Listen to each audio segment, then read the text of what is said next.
Hello my dears. This video is available thanks to your support. This funny.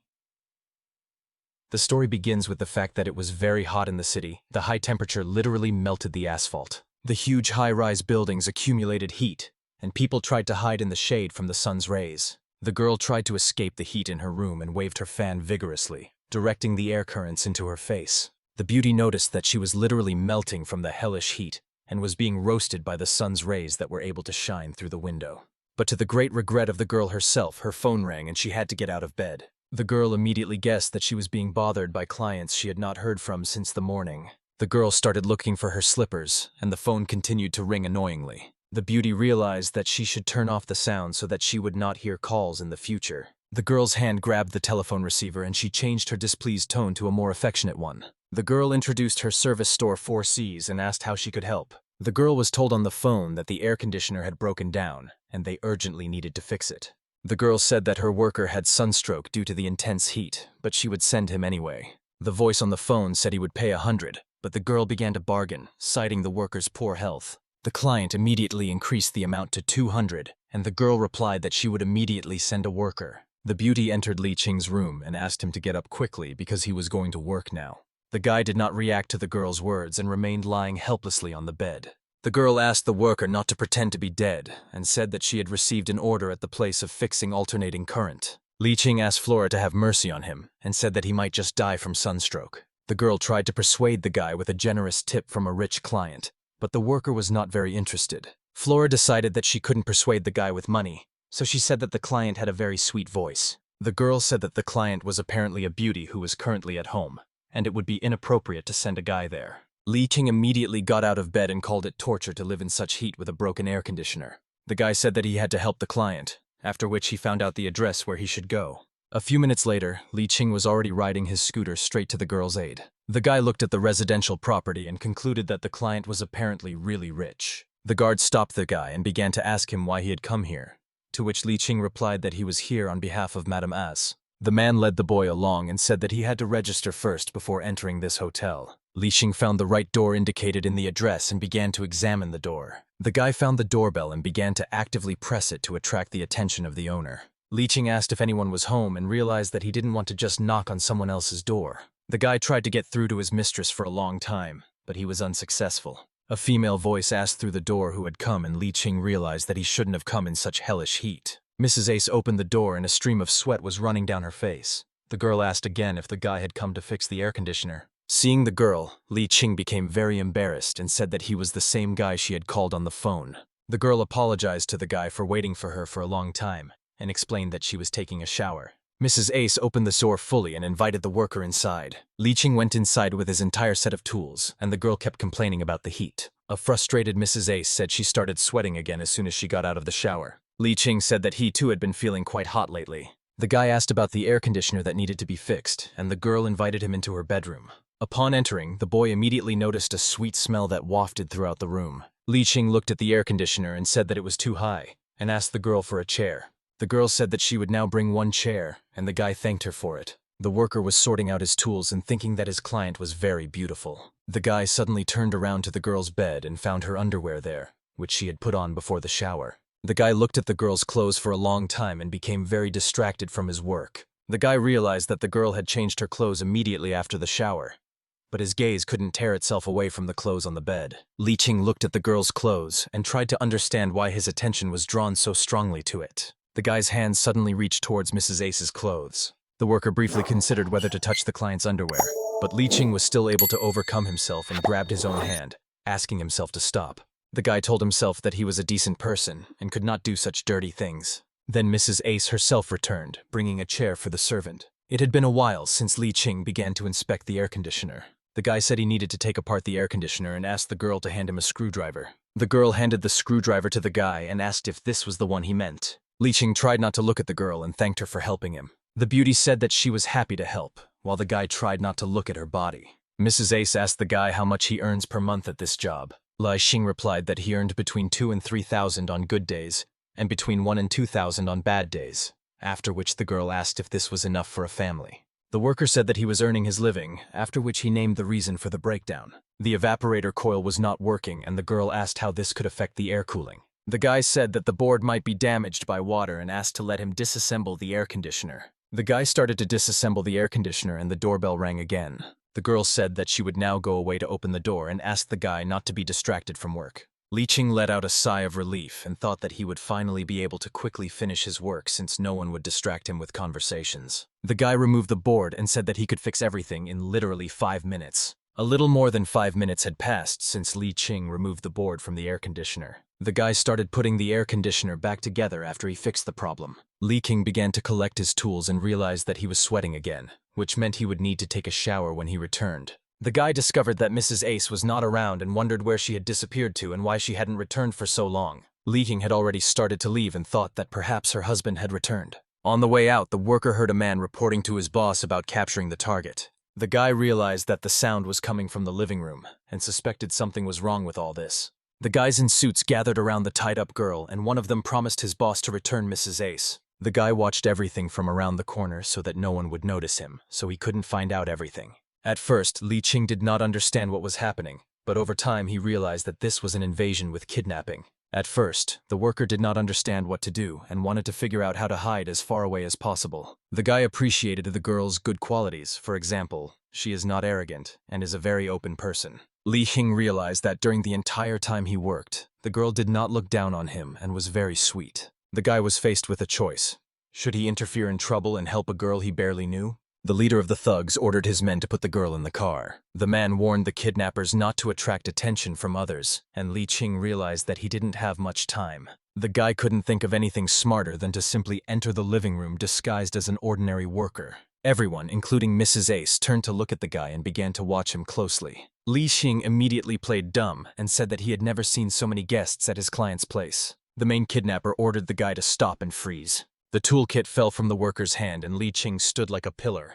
Ching sat down on the floor and began to beg the thugs for mercy and said that he would surrender without resistance. One of the guys immediately didn't believe that the guy was scared when he saw their boss and asked the guy if he was serious. The boss asked Ching who he was and what he was doing here. The guy looked nervously at the kidnappers. The worker saw a knife in the hands of one of the boss's servants and began to beg not to kill him. The guy burst into tears and said that he was still a virgin and couldn't die now. Everyone in the room suddenly fell silent and began to look at Ching with disapproval. One of the bandits asked what they got out of it and why the guy was telling the bandits this. The boss asked the guy not to play such games with him and to tell everything as it is if he still wants to live.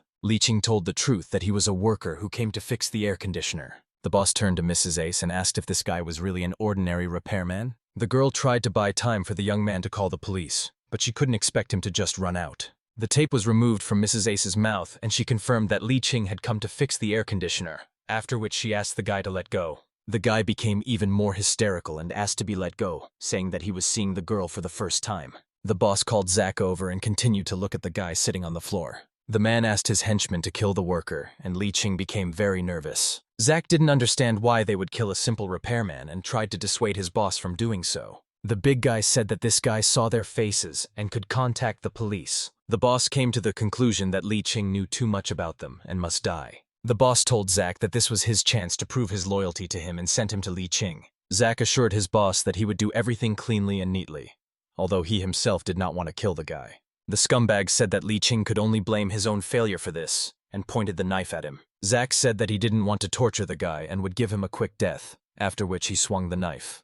Ching looked at the frightened sharp knife heading towards him. Mrs. Ace asked the thugs not to kill the guy and asked Zach to spare the guy. But Ching was able to intercept the thug's hand and stop the knife before it reached his neck. Surprised, Zach asked what it was and the boss turned around to survey the situation. Ching apologized to the bandits and said that he did not want to die yet. The guy abruptly pushed the thug's hand away and hit him sharply and unexpectedly in the stomach. The other henchmen turned around at their comrade's shout and saw Ching already standing on his feet. The guy stood next to the defeated Zach, who was writhing in pain at the sight of the blow. The boss was surprised by the guy's abilities and said that he was apparently capable of something. The big guy ordered the thugs to take the girl to the car and took charge of the difficult guy. The bandits accepted the boss's order and then checked to make sure that Mrs. Ace was definitely unable to move. Meanwhile, the boss and Ching stood directly opposite each other. The thugs taped the girl's mouth again, despite her attempts to resist. The girl tried to shout to someone, but her mouth was already taped and the bandits took her in their arms. Ching watched as the girl was taken away and understood that his plan would no longer work. The boss called the guy over and tried to explain something to him. while Li Ching himself was thinking about the girl. The boss said that he didn't have time to worry about others, and it was absolutely normal for the guy to want to appear like a hero by saving a beautiful girl. But the boss also warned that we shouldn't forget about him, who won't allow us to save Mrs. Ace. The girl tried her best to escape from the hands of the thugs, but she was unsuccessful. The boss took off his jacket and shirt and said that he hadn't practiced for a long time. The boss stood there shirtless and said he wondered if he had lost his skills. The boss was left alone with Li Ching while his henchmen tried to load the girl into the car. The boys were very upset that the tied-up girl continued to resist. One of the guys really sympathized with the guy because he just came to fix the air conditioner, and now he was left alone with their boss. Another scumbag said that Boss Hay decided to deal with the worker himself, which meant he would torture him. The kidnappers agreed that the guy had simply ended up in the wrong place at the wrong time. While the boys were laughing at the ridiculous situation, Li Ching was able to sneak up behind one of the bandits and hit him with a chair. The surprised teammate saw Frank flying into a knockout and asked what happened. A healthy and whole Li Ching emerged from behind the wall and the attacker couldn't believe it. The guy greeted the bandit. There were no signs of a fight on the repairman himself. The bandit still couldn't believe that the guy had survived, much less been able to defeat their boss. But what most disturbed the scumbag was that it happened very quickly and silently. Boss Hay was indeed unconscious after his unsuccessful fight with Li Ching. The three of them looked at each other awkwardly, and Li Ching began to laugh ironically at the scumbag. The attacker realized that he would not be able to resist the guy and immediately began to run away from there. But Li Ching's slipper, which he sent, flew into the back of the bandit's head. The kidnapper fell to the ground from the strong blow and the repairman moved closer to him. Li Ching joked that this was his signature move, which he calls Cinderella's glass slipper. The guy started laughing at the bandits, and the disgruntled and tied-up girl tried to remind him of herself. Li Ching heard this and correctly noted that he had forgotten to untie his client. The danger had passed, and Li Ching gave the girl a glass of water so that she could calm down. The guy worriedly asked if everything was okay with the girl, and she replied that she had to thank the worker. Mrs. Ace said that she appreciated the guy's help and considered him a reliable guy. The guy said that he often hears this and added that the girl should be careful, because he could turn out to be a villain and attack her. The indignant girl asked the guy again what he had just said. Li Ching realized that he had said too much and began to justify himself, calling himself a good guy who did not want to do anything like that. Embarrassed, Mrs. Ace put her hand to her temple and asked him to just forget about it. The guy and the girl continued to sit opposite each other and awkwardly remained silent. Mrs. Ace told the guy that he could leave now if he had done all the work. Li Ching awkwardly reminded him that the girl had not paid him for repairing the air conditioner. The girl also remembered this and looked towards the guy. The beauty apologized to the guy and said that she would immediately bring him the money. The guy advised filing a police report before giving the money, in case the tied-up men in suits woke up. Mrs. Ace turned to the boy and said that she really should do that. The girl took out her phone and quickly dialed the number of her bodyguards. Mrs. Ace told about the attack of 4 people and asked her guys to come to the villa right now. Li Ching guessed that this did not look like a police call and thought that the girl was a gangster. After a short conversation, the girl hung up and began dialing the police number. Mrs. Ace gave the address where she was located and said that the people who tried to kidnap her were now in her house, but were neutralized. Li Kang immediately let out a sigh of relief and decided that he had been thinking too much. The guy heard the girl's bodyguards climbing the stairs and decided that they were after her again. The boy heard the sound of shoes and became even more convinced that Mrs. Ace was in danger. There are at least 4 people quickly approaching the door right now. The girl finished talking to the police and said that she was expecting them as soon as possible. Madame Ace finished talking on the phone and saw a worried Li Ching. The guy ran towards the girl and tried to grab her by the shoulders, trying to save her from the attack. The girl, not understanding what was happening, asked the guy what he was doing. Li Ching heard the boys go up to the floor and realized that it was too late to run. Li Ching knew that there were too many opponents and it would be dangerous to fight and try to protect the girl. The guy realized that he wouldn't be able to defeat so many people, so it would be better to hide the girl on the 2nd floor. Madame Ace didn't understand what Li Ching was talking about, so she elbowed him in the chest and tried to escape. The guy grabbed his chest and didn't understand why the girl had broken free and was now trying to escape. The guy asked the beauty not to run so fast, but she asked him not to approach her. The frightened girl began screaming throughout the house, asking for help, while running to the 2nd floor. Li Ching managed to get behind the frightened lady and cover her mouth with his hand. The girl was still afraid of Li Ching, but now she no longer resisted, realizing that he had no bad intentions. Li Ching explained that he was now trying to save the girl, not harm her. The worker walked up to the window and asked his client to look down to convince her of his words. The guy pointed to a black car that had parked nearby and said that at least 4 people had gotten out of it. Mrs. Ace recognized her security car and told the guy that that was not the case at all. One of the lady's bodyguards kicked down the door to the room. Li Ching heard the boys enter the house and warned the girl that they were already on their way. The guy came to the conclusion that he needed to hide the girl as quickly as possible so that no one could get to her. The girl tried to warn the young man that they were her security and that he had nothing to worry about. Ching couldn't think of anything better to do than simply cover the client with his body and lay her on the bed. The couple remained lying on the bed while the girl's bodyguard searched for her throughout the house. Ching put his finger to his lips and asked the girl to hide well while he took care of the rest. The bodyguard burst into the room and was shocked to see that there was some guy lying on Mrs. Ace. The man immediately called Ching a pervert and asked what he did to the girl. The girl stood between the guys and asked everyone to calm down, after which she explained that Ching had saved her. The surprised worker looked at the boys and asked if they knew each other. Mrs. Ace said that this was her bodyguard and that she had just called him herself. Law enforcement officers had already arrived at the house in a service car. The police quickly climbed the stairs and began looking for the right door. The guardians of the law entered and notified the owner of their arrival in response to the call. The police asked where the suspects were, and the girl explained that they had managed to tie them up in the bathroom. Ching saw the girl surrounded by bodyguards and police and realized that he would not receive payment for the service today, since he was simply providing free maintenance. It was already late evening and the repairman returned back to the service center. Ching arrived at the center of the Four Seas, which was still shining brightly. The boy informed Hua's sister that he had returned and got off his moped.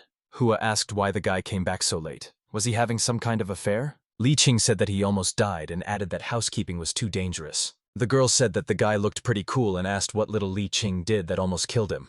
The worker replied that if Hua continued to tease him like that, he would take care of her first. Hua laughed ironically at the guy's threats and said that she was very afraid of his reprisals. The girl told Ching to deal with her right now, because she wanted to see how good he was. The guy didn't appreciate the girl's humor and simply walked past her. Ching ordered Hua to get out of here and added that he was going to take a shower now. The worried girl realized that something had really happened to the guy, so she asked what he had encountered. The guy said that he almost died when he finished fixing the air conditioner because their client was being kidnapped. As he left, Ching described the height and weight of the attackers, but Hua quickly stopped the guy. The girl grabbed the worker by the shoulder and nervously asked where the service charge was. Ching said that the lady must have sent the money here after some time, because at that time there were kidnappers and police in her house. Hua didn't believe the guy and accused him of buying cigarettes with the money he got. The guy said that the girl lives in a prestigious area and he saved her, so she definitely can't give such a small amount. Hua still looked at her worker with distrust and accused him of lying. After thinking a little more, the girl said that the guy was right and he really should have been paid a lot. The guy said that he was scared and almost lost his life, and the girl invited him to dinner. Ching agreed and added with displeasure that the girl would not listen to him in any case. Hua asked the guy to wait and went upstairs to change for dinner. A black car, similar to that of Mrs. Ace's bodyguards, pulled up to the service center. At first, Ching didn't understand who it was and wondered why these people were ringing the doorbell. At the door, he met today's client, who was inspecting the place. Hun recognized the girl and asked why she was here and what happened to the kidnappers. The girl handed over a large sum and said that it was a service fee. Mrs. Ace apologized to the guy for not paying at home and explained that she forgot about it because of the mess that was going on there. The girl also thanked the guy once again for saving her. Ching said that this girl was too kind and invited her to come inside and sit down. The girl sat down on a chair in the living room and thanked the guy for the invitation. The lady said that there was one more thing she would like to discuss with the guy. Surprised, Ching looked at the girl and asked what exactly she wanted from him. The girl said that she wants to make the guy her bodyguard because she saw his skills today. According to the girl, the guy's skills are too good and he will not find any rivals among her competitors. The surprised Ching didn't understand how exactly he should respond to the proposal, so he simply remained silent. The girl reminded this guy that although his current salary was enough for him, he could earn much more from her and all he needed to do was ensure her safety. Ms. Ace mentioned a 5-figure salary and Ching calculated that it was hundreds of thousands. The guy said that such a sum was too huge for the position of a bodyguard. The girl reminded him that this was much more than he was getting now and asked if the guy wanted to try.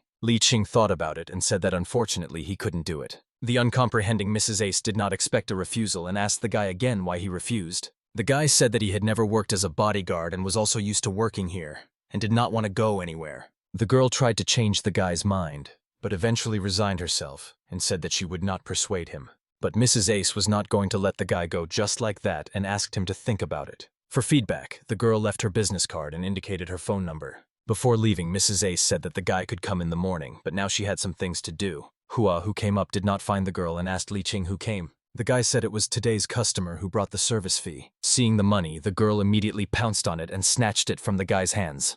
Hua also saw a business card in the guy's hands and decided to ask who left it. The guy explained that they saw some skills in him and the client wanted him to become her bodyguard. Hua read Lin Kyokyo's name and the name of the international organization on the business card. The girl hit Li Ching on the shoulder and screamed loudly in admiration. Hua said that the guy was very lucky and he was turning from a peasant into a beautiful phoenix. The girl was most interested in the guy's salary, and he replied that he was offered a 5-figure, but he refused. The girl started shaking her worker and said that he was crazy if he refused something like that. The guy said that it was okay because he didn't know how to work as a bodyguard and couldn't leave Sister Hua. The girl looked at Li Ching and said that he was a complete fool if he could refuse such an offer. The girl tried to persuade the guy to agree to take the new job and added that he could visit her at any time. Li Ching still stood his ground and told the girl that he absolutely did not want to go there. Hua said that this international organization is the largest in Yanjin and students from prestigious universities are racking their brains over how to get in.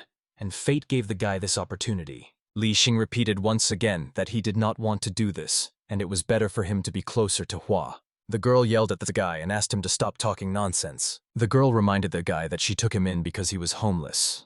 But in her opinion, Li Ching couldn't hang around in the store all the time and had to call the company right now. The guy said that the girl gave him a whole night to think about it, and since Hua insisted on it so much, he would meet her tomorrow. Hua breathed a sigh of relief and said that she would treat the guy today, after which she asked where he wanted to go. Li Ching and Sister Hua went to a local nightclub instead of the expected restaurant. Hua asked what they were doing at the bar and how the drinks would fill their stomachs. Li Ching said that he didn't come here for food, but just wanted to drink and relax. The girl thought that the guy interpreted her words as her driving him away, so she told him that this was not the case at all. It was just that such an opportunity came once in a lifetime. Tired of this, Li Ching said that he knew this and thanked Hua for being so kind to him. The guy picked up the bottle from the table and thanked the girl for looking after him for the past 2 years. Li Ching raised the bottle to his mouth and thanked the girl again. Hua told the guy that he had changed a lot and added that she felt ashamed because of it. The girl felt guilty, and Li Ching proposed to drink to their health and future. Hua asked the guy to drink more slowly and scolded him for drinking almost all the drinks she ordered. Li Ching laid his head on the girl's shoulder and began to flirt with her. The guy already had his hand on Hua's waist and the girl decided to ask how drunk he was. Li Ching assured the girl that he was still conscious, and Hua tried to calm the guy down. The guy looked at this girl and asked who she thought he was, a good person or a bad person. The girl awkwardly said that she thought Li Ching was a good person, but she still didn't understand why he was asking all this. Li Ching laughed and mockingly said that this might not be true, after which he became even closer to the girl. The drunk guy took Hua by the hand and the girl began to ask what he was going to do. Li Ching stood up from his chair and invited the girl to dance with him. A frightened Hua said she couldn't dance and then asked the drunk guy to let her go. Li Ching tried to press closer and closer to the frightened girl, and then she tried to push away from him. The guy asked Hua what she was afraid of and said that he could teach her to dance if she was shy. The guy turned around and walked away, saying that the girl was in the bar for the first time and simply had to dance. The couple was immediately surrounded by guys who also came to the club and began to appreciate Hua's beauty. One of the guys stood behind the girl and began loudly discussing her appearance and figure. The guy's hand was already approaching the girl's body, but then he heard indignant cries. The bully's hand was intercepted by Li Ching, who threateningly asked the boy to calm down. Ching began to squeeze the guy's hand tighter and tighter, and he begged him to let go. Li Ching took pity on the impudent boy and let go of his hand, after which he asked him not to bother Hua.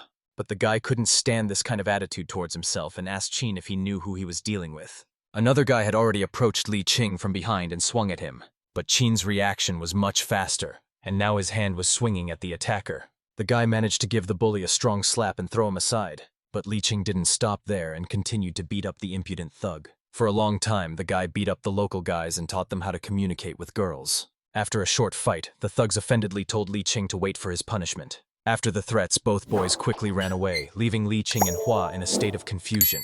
The girl suggested that Li Ching leave here quickly so that the hooligans would not call anyone. But Li Ching had no intention of going anywhere. He said that these guys were just 2 naughty children who weren't worth being afraid of. The guy took up Hua again and offered his help in teaching the girl to dance. The girl hesitated for a long time, but still agreed and said that she would dance a little. Li Ching was pleased with this news and began to show Sister Hua some movements. The dance floor became much more lighted and the DJ turned up the music to full volume. One of the guys Li Ching had beaten pointed towards the dance floor and told his boss that his attackers were there. The guy's hand pointed at Li Ching and Hua, who were trying to join the crowd and dance. Ching praised the girl, and she in turn agreed that dancing was indeed very easy.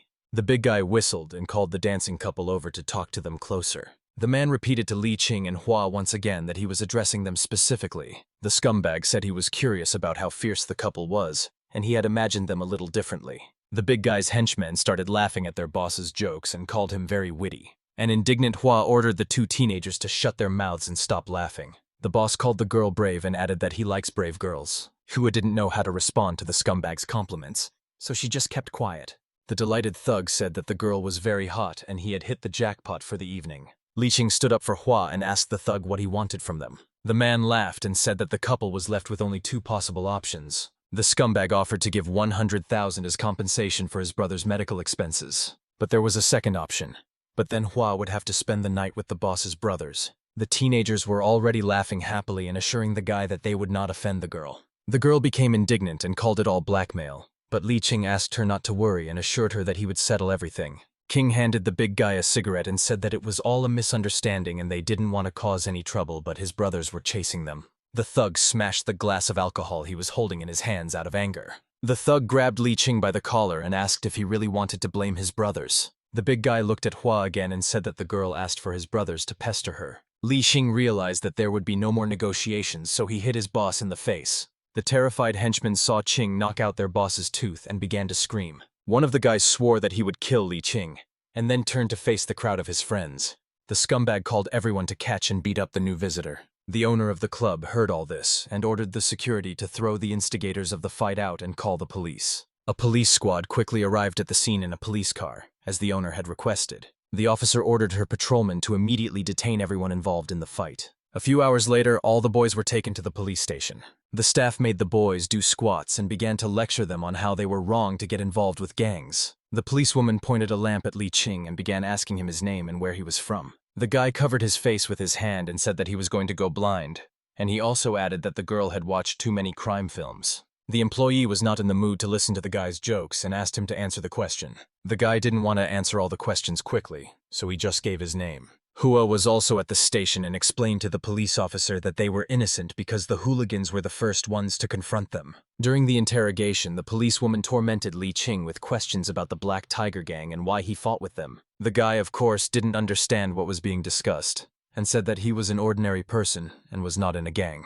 The officer was distrustful of Li Ching and asked ironically if he was really an ordinary person. The girl pointed out that the boss of those guys outside is now in the hospital and was knocked out with one blow. The guy said that workers who looked like them must be very strong, and he would not have beaten that man if he had known that he was so weak. The girl reminded that the guy was able to defeat 10 people and remained without a scratch. This does not look like just brute force. The policewoman asked where Li Ching trained for this, and what kind of scumbag he was. The guy glanced at the employee's chest and said that her collar looked too open. Li Ching said it was incredible that the girl's shirt could no longer hold up her breasts. The guy didn't stop flattering the policewoman and called her very sweet, after which he said that many of his colleagues were not indifferent to her. Li Ching said that since there was such a beautiful policewoman here, he wanted to be arrested many more times, but the officer could not stand it and slammed her hand on the table. The girl realized that the guy was very suspicious and was trying to change the subject of the conversation. The policewoman stood up and walked towards the detainee while Li Ching was trying to find out what she would do. The girl was already very close, and the guy thought that she would want to hit him for his vulgar compliments. The girl stood almost right next to Li Ching, and he was able to get an even better look at her chest. The policewoman asked why the guy was trying to change the subject of the conversation and also asked if he knew martial arts. The employee said that the largest local gang had hired several powerful killers. The guy smelled the girl's body and thought that she wanted to seduce him and catch him in his weakness. The policewoman asked if Li Ching was a hired killer, adding that someone from Black Tiger had taken offense at his gang. Another girl entered the interrogation room and called the inspector. The girl said that witnesses confirmed that Li Ching did not start the fight, and that it was simply self-defense, so there was no point in interrogating him any further. The employee said that she understood everything, and moved a little further away from Li Ching. The girl explained to the guy that he was lucky this time, but advised him not to get caught by her again. At the exit, a worried Hua was waiting for the guy, who immediately began asking if everything was okay with Li Ching. The employee saw the inspector's displeased look and also asked if everything was okay with her. The girl said that this guy is not as simple as he seems and asked to bring his case. The inspector asked her assistant to do this as quickly as possible. The girl noticed an unbuttoned button on the inspector's shirt and called her over again. The interested inspector asked what had happened, not paying attention to her appearance. The girl pointed out to her boss that the button had come off and she remembered that it happened during the interrogation. The employee asked the inspector to be more careful. because she has to help sew the button back on every time. Hua saw Li Ching looking at the police officers with concern and asked, "What happened?" The guy waved it off and said that everything was fine, after which he suggested going home. Meanwhile, the inspector and his assistants were still working at the police station. The policewoman called the captain over and said that Li Ching's file was a little strange. The dossier said that Li Ching was a 25-year-old guy who returned to the country 2 years ago. Nothing more. Already at the Four Seas Service Center, the girl called Li Ching over to her. Hua said that she had already washed herself and reminded Li Ching that it was his turn now. The guy took all his clothes, a towel, and went into the shower, humming his song. Li Ching hummed how much he loved taking showers and adjusted the water temperature to the right temperature. The guy had already stood under the stream of water and many scars were visible on his back. The boy also had similar scars on his ribs that resembled cuts. The guy's entire body, except for his hands, was covered in scars. In the morning, Li Ching went to the international company as Sister Hua requested. Mrs. Ace couldn't believe that the guy actually came to her work. Li Ching said that he really wanted to work in her company, but not as a bodyguard, but as a repairman. The worried girl asked again if the guy really wanted to work as a repairman. The girl thought that the guy was truly talented, and if he was on her side, he would save her from many problems, so he could first be accepted as an ordinary repairman, and then convinced to become a bodyguard. The boss called on the phone and asked Ching to come to her now. Mrs. Ace told the boy that from now on he would be part of the maintenance department. Ching entered the office and informed Miss Lin about this. Miss Lin introduced her assistant to Li Ching and said that he would work in the maintenance department after he filled out the application form. The assistant turned around and asked the new guy to follow her. After some time, Li Ching finished filling out the form and went to see Ching. The guy came up with the completed form and asked to have it checked. Ching looked at this form and noticed that the guy hadn't written his phone number. Li Ching said that he did not have a mobile phone, and therefore no number. The girl was surprised that there are young people who don't have a phone. Apparently, Lin respects it very much. Ching had to accept the questionnaire, and she took the guy to the maintenance department. One of the department's employees was eating noodles right at his workplace when the girl entered the room. Ching didn't like that her employees were eating lunch during working hours, and immediately took notice of it. The guys immediately turned towards the girl and began to look at her awkwardly. Ching warned the boys that she would deduct 100 from their salaries for this offense. She also showed them the new employee and asked them to take care of each other. The newcomer immediately said that he was pleased to meet everyone, and said that his name was Li Ching. One of the staff members said that there was nothing pleasant about it, and accused the guy of being the reason why the devil and Ching came here. Li Ching immediately pounced with questions about why Ching was a devil, and why the guy was quitting. The employee explained that the company has a lot of rules, and they want the guys to fix everything for an average salary, and 2 have already left. They rang the phone at the technical service department, but no one was in a hurry to answer. The disgruntled employee asked Li Ching to pick up the phone, and he kindly agreed. The guy introduced himself and was asked to come to the underwear department because the computer there was malfunctioning. Li Ching asked where the underwear department was and was told it was on the 15th floor. The guy went to the elevator and a few minutes later was already on the 15th floor. Li Ching said he was from the support department and asked whose computer was crashing. The surprised girls folded their underwear and couldn't understand where the guy came from. Another girl came out to the guy and said that she was having problems with her computer. Li Ching assessed the girl and thought that she looked quite young, which meant she was probably an intern. The girl showed the guy the computer and said that it suddenly broke down while he was working. Li Ching said that there was nothing serious and he could fix it in 10 minutes. About 10 minutes passed and Li Ching pressed the start button, saying that everything was ready. The computer screensaver featured a tied-up employee in an erotic dress. Li Ching started to feel a little embarrassed as soon as he saw the intro, and it was evident on his face. The girl realized that she had completely forgotten about the screensaver, and this made her feel ashamed. The employee told the guy that if he fixed the computer, then he should hurry up and leave. The girl said that they would see each other again, and Li Ching realized from the moles on her back that it was this employee on the screensaver. The girl pounced on the guy and asked if he noticed the moles on her back and realized that it was her on the screensaver. The frightened employee asked the guy not to tell anyone about this. The girl began to threaten the guy, and he calmly replied that he would not tell anyone about it. It's time for lunch, which means all the department employees can have a snack. Li Ching discovered that he didn't have any cash with him, which meant he needed to withdraw money from the bank to have lunch. The guy went to the bank, which was not that far from the office. Just a couple of minutes later, Li Ching was standing in line with an elderly grandmother.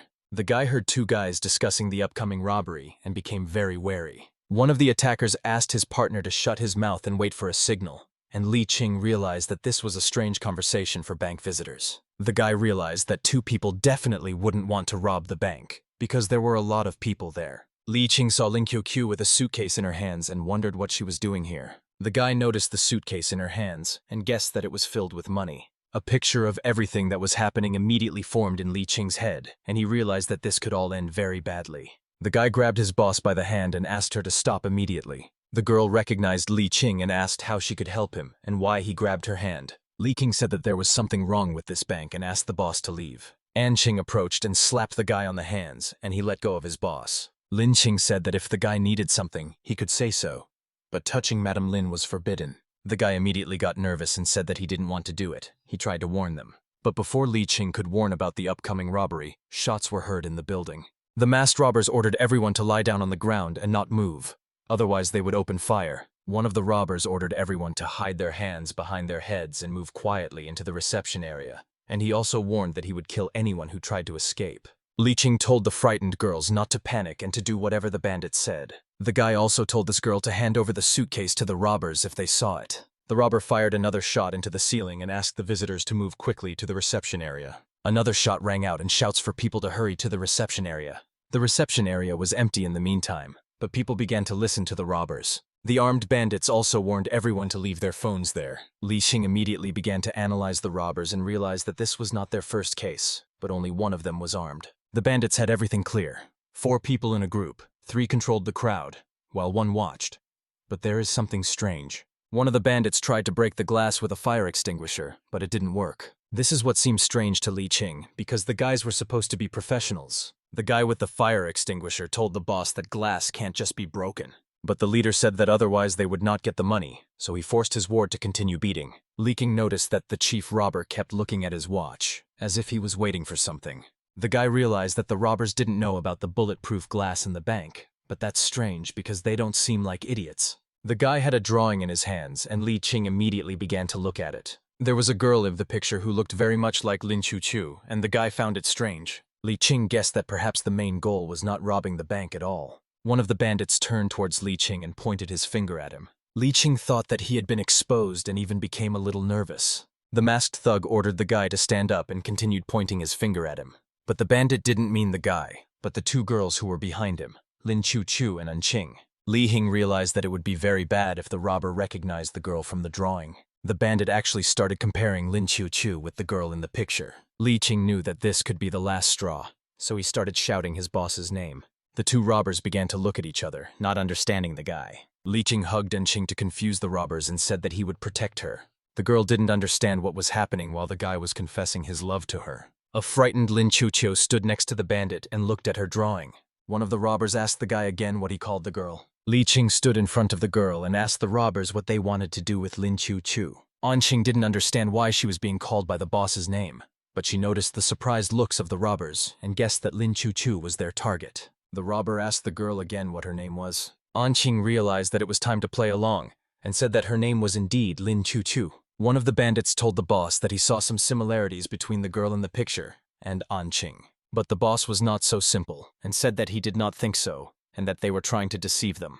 The police quickly arrived at the scene and surrounded the bank building. The police officer ordered her employees to surround all exits of the bank in groups of 2 and protect the hostages at any cost. The atmosphere in the bank remained tense and the robbers threatened all visitors. One of the bandits approached the boss to tell him about the troubles. The guy said that the police should have already been notified about the robberies. The boss kept comparing Qing with the girl in the picture, but he couldn't find any resemblance. The robber told the boss that they had no more time and they could not drag it out for so long. The boss said he liked this girl and ordered that she be tied up and that she would be their main hostage. A girl was hiding behind the cash register, trying not to make any sounds. But the bandit went up to her and banged on the table.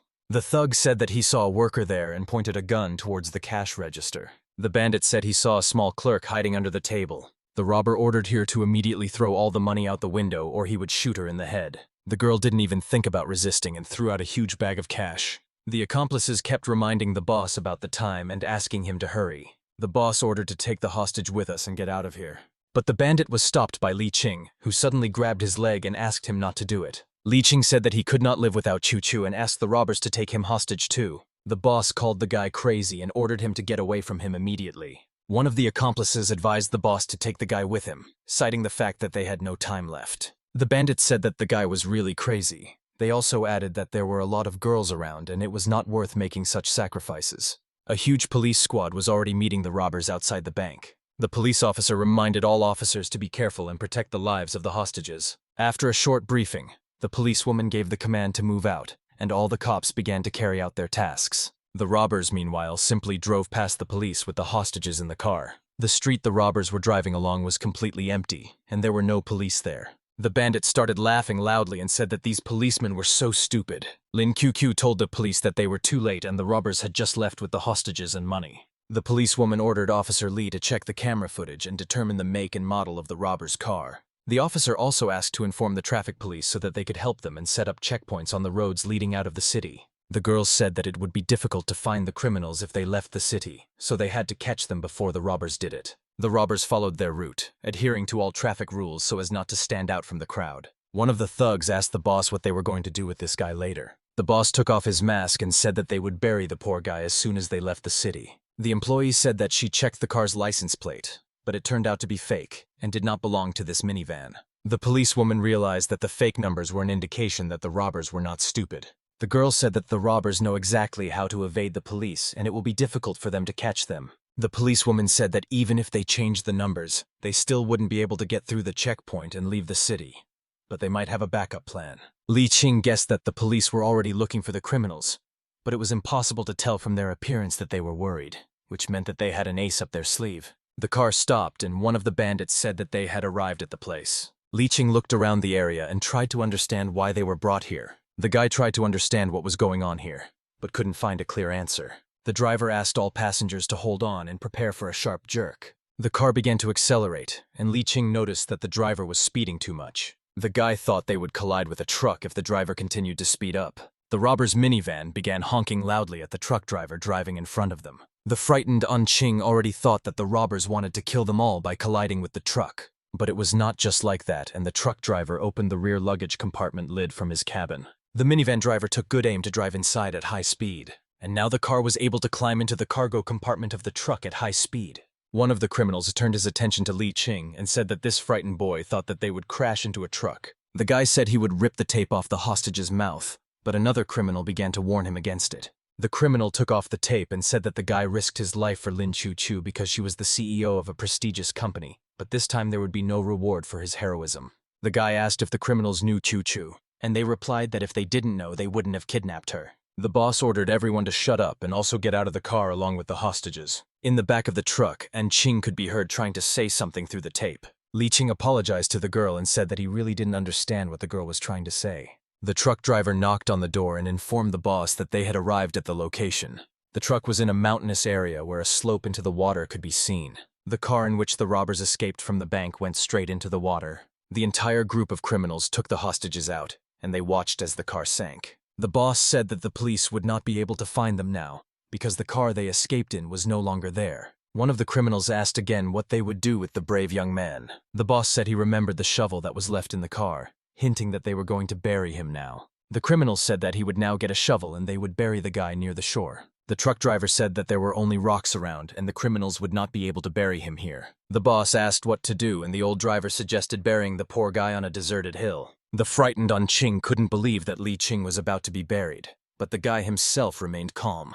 The boss asked Uncle Chen to give them a ride to the nearest place where they could bury the boy, and the driver agreed. The boys got back into the back of the truck and headed to the nearest hill to bury Li Ching. Already in the back of the truck, one of the thugs said that Lin Chu really is a beauty. The two kidnappers said that the girl had a good body, after which they offered to have fun with the girl while there was time.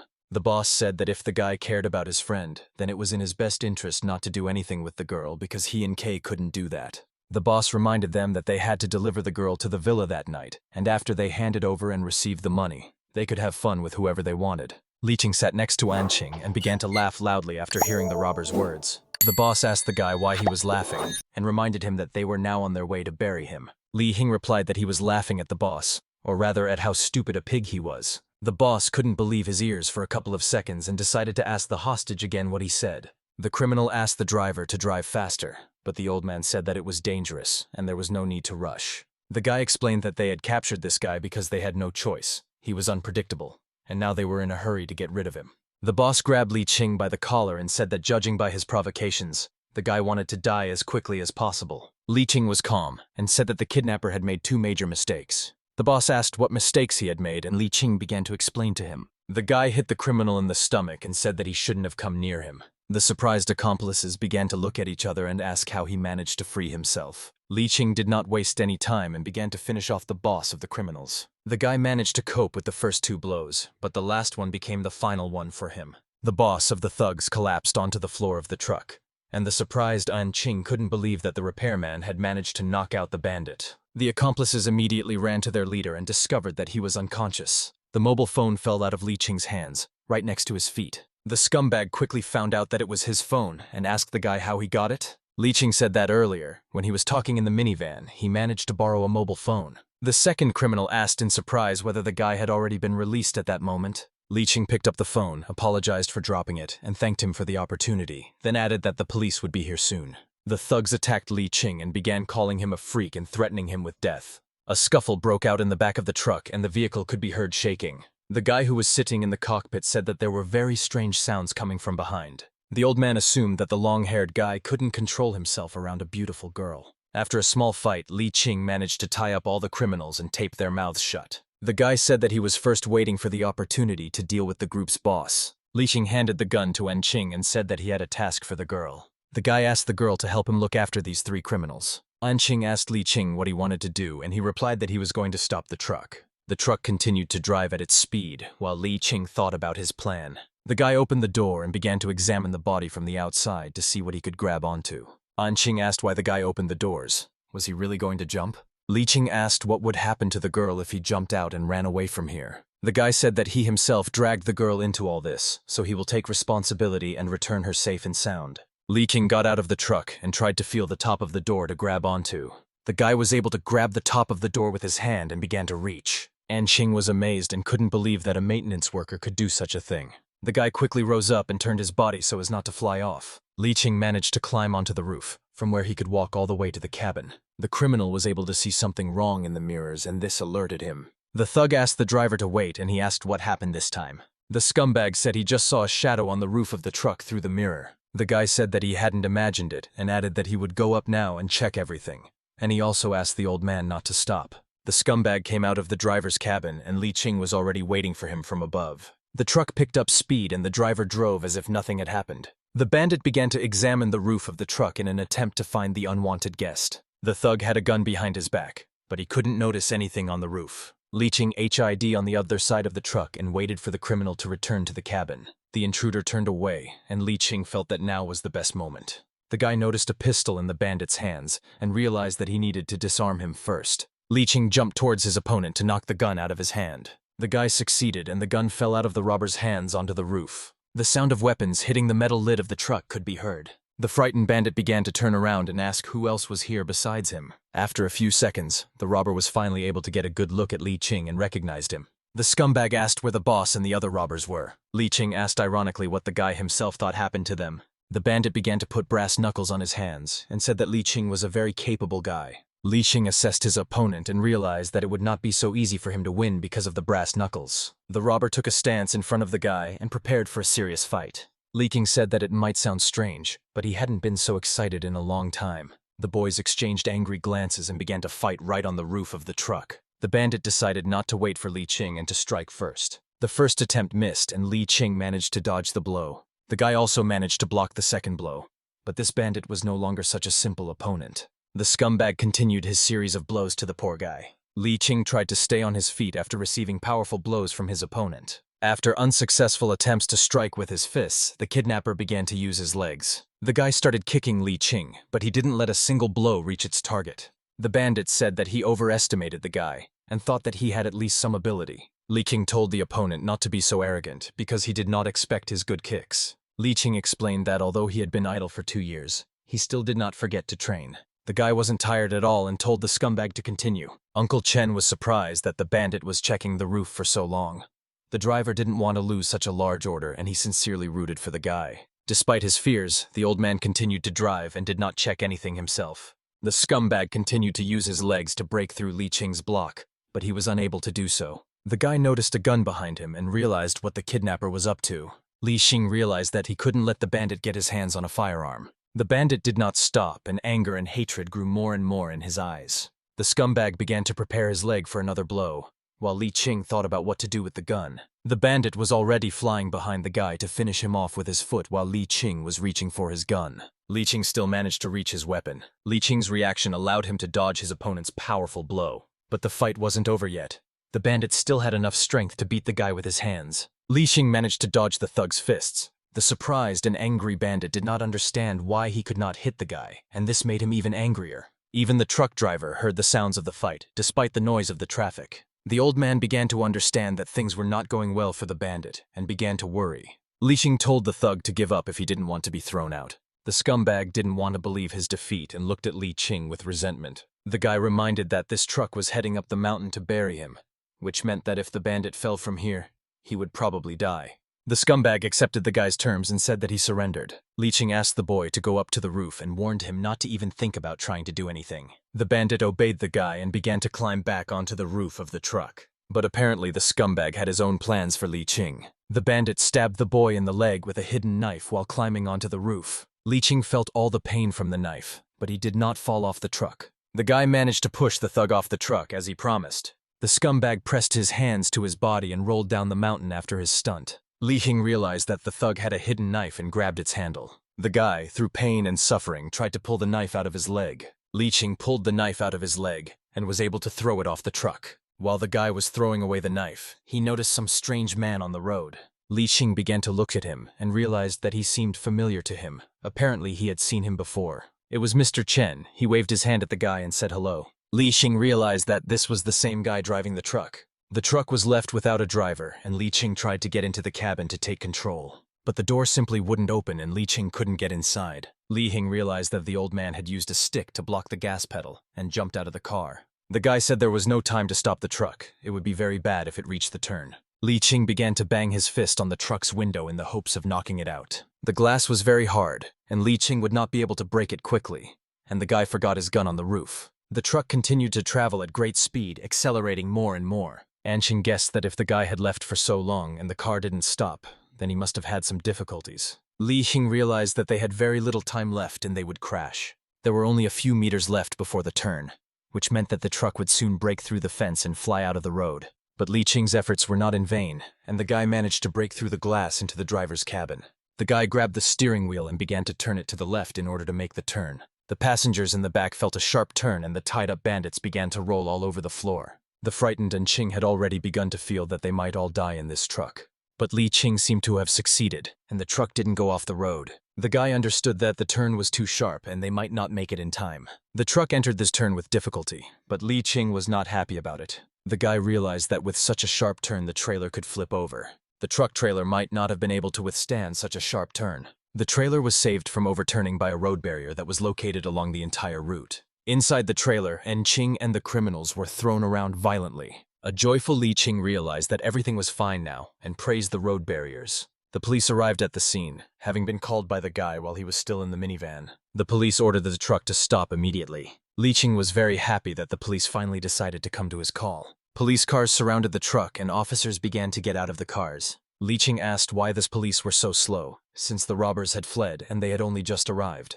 But to Li Ching's surprise, he was handcuffed as he tried to stop the truck. The guy asked why he was being arrested, and the policeman replied that he was the robber. The girl who interrogated the guy immediately recognized him and said that it was him. The girl said that she knew that the guy was a scoundrel, but she didn't expect that he would rob a bank the day after he left the police station. Li Ching started shouting that the police were wrong and that he was not a robber. The policeman reported to the captain that they had found a hostage, 3 more robbers and a lot of stolen money. The captain said that all the evidence was there, after which she ordered the guy to be taken to the police station.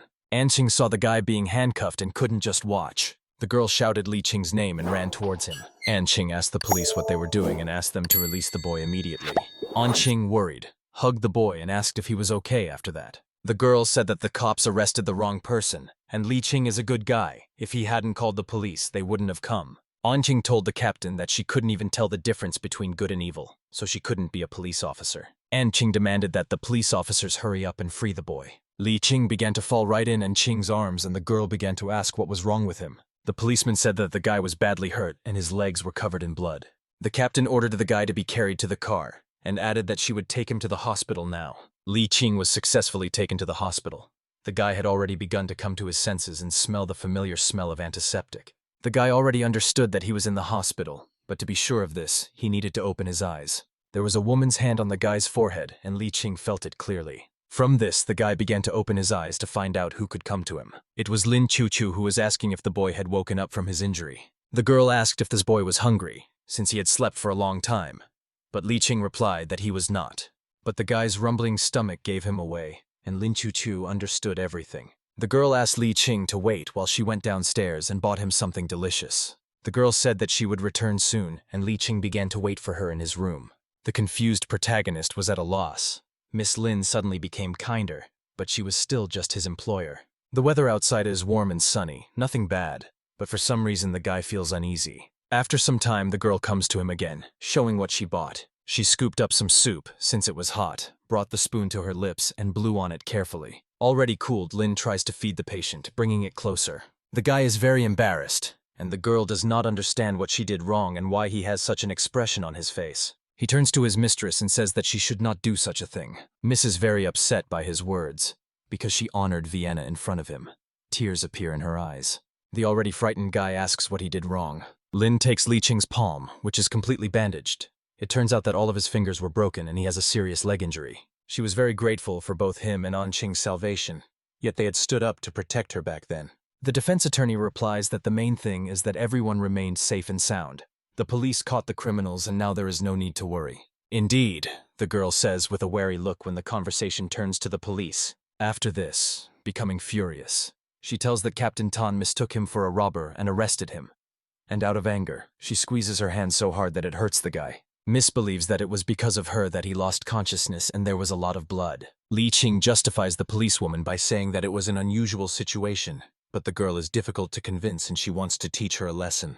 The girl who was watching from behind the door shows herself, making sounds to be noticed. Miss Lin didn't expect there to be anyone there, so she was surprised and pulled the guy's hand again. She approached Captain Tan and said that she was just talking about her. The policewoman had a serious face and in fact she came to apologize. But Miss Lin's apology is not enough. If it weren't for her, Ching would have been fine, and if he had reacted later, everything could have ended badly. The main character asks the lady to let the captain in, because she wanted to tell him something. She looks at him with displeasure but agrees. After all, the girl personally came to visit the guy. As she leaves, Miss Lin warns her not to lay a finger on him, but she still has things to do, so she will leave first. Warm weather, a large building with many windows. After all, it is a new modern hospital and that is where the hero is located. A policewoman enters the room and addresses the guy by name, who in turn tells her to continue the conversation. The girl sincerely asks for forgiveness, but still keeps a serious face. Then she puts her hand in her pocket and tries to find something. The guy looks and doesn't understand what she's doing. Captain Tan takes out a letter containing an apology from her personally. In it, she expressed her deepest regrets for that incident, so Ching accepts it. He asks the policewoman to sit down because she looks tense, and she appears to be following orders and agrees. She sits down next to him, but the guy remains silent. Also after this, the girl asks to read the letter right now. His answer is positive. Opening it, he thinks that there are a lot of words there and wonders what she wrote there. The girl, as if remembering something, looks at him with an excited look. She forgot that his arms were broken and decided to take the letter and read it herself. Taking it carefully in her hands with an important face, she begins to read. She starts reading so loudly that even the nurses behind the door can hear her voice. The guy is shocked by this. He turns to Captain Tan, trying to shout over her so that she would hear and stop.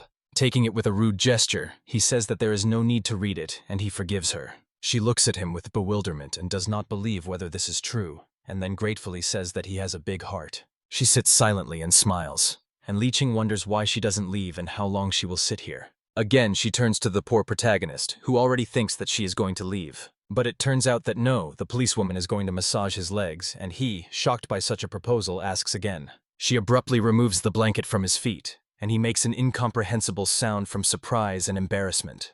Ching admits that the massage is good and thanks the girl, and she asks if it hurts in that place. He answers that it is a little. Afterwards, the captain suggests that it's kidney problems, and he in turn denies it.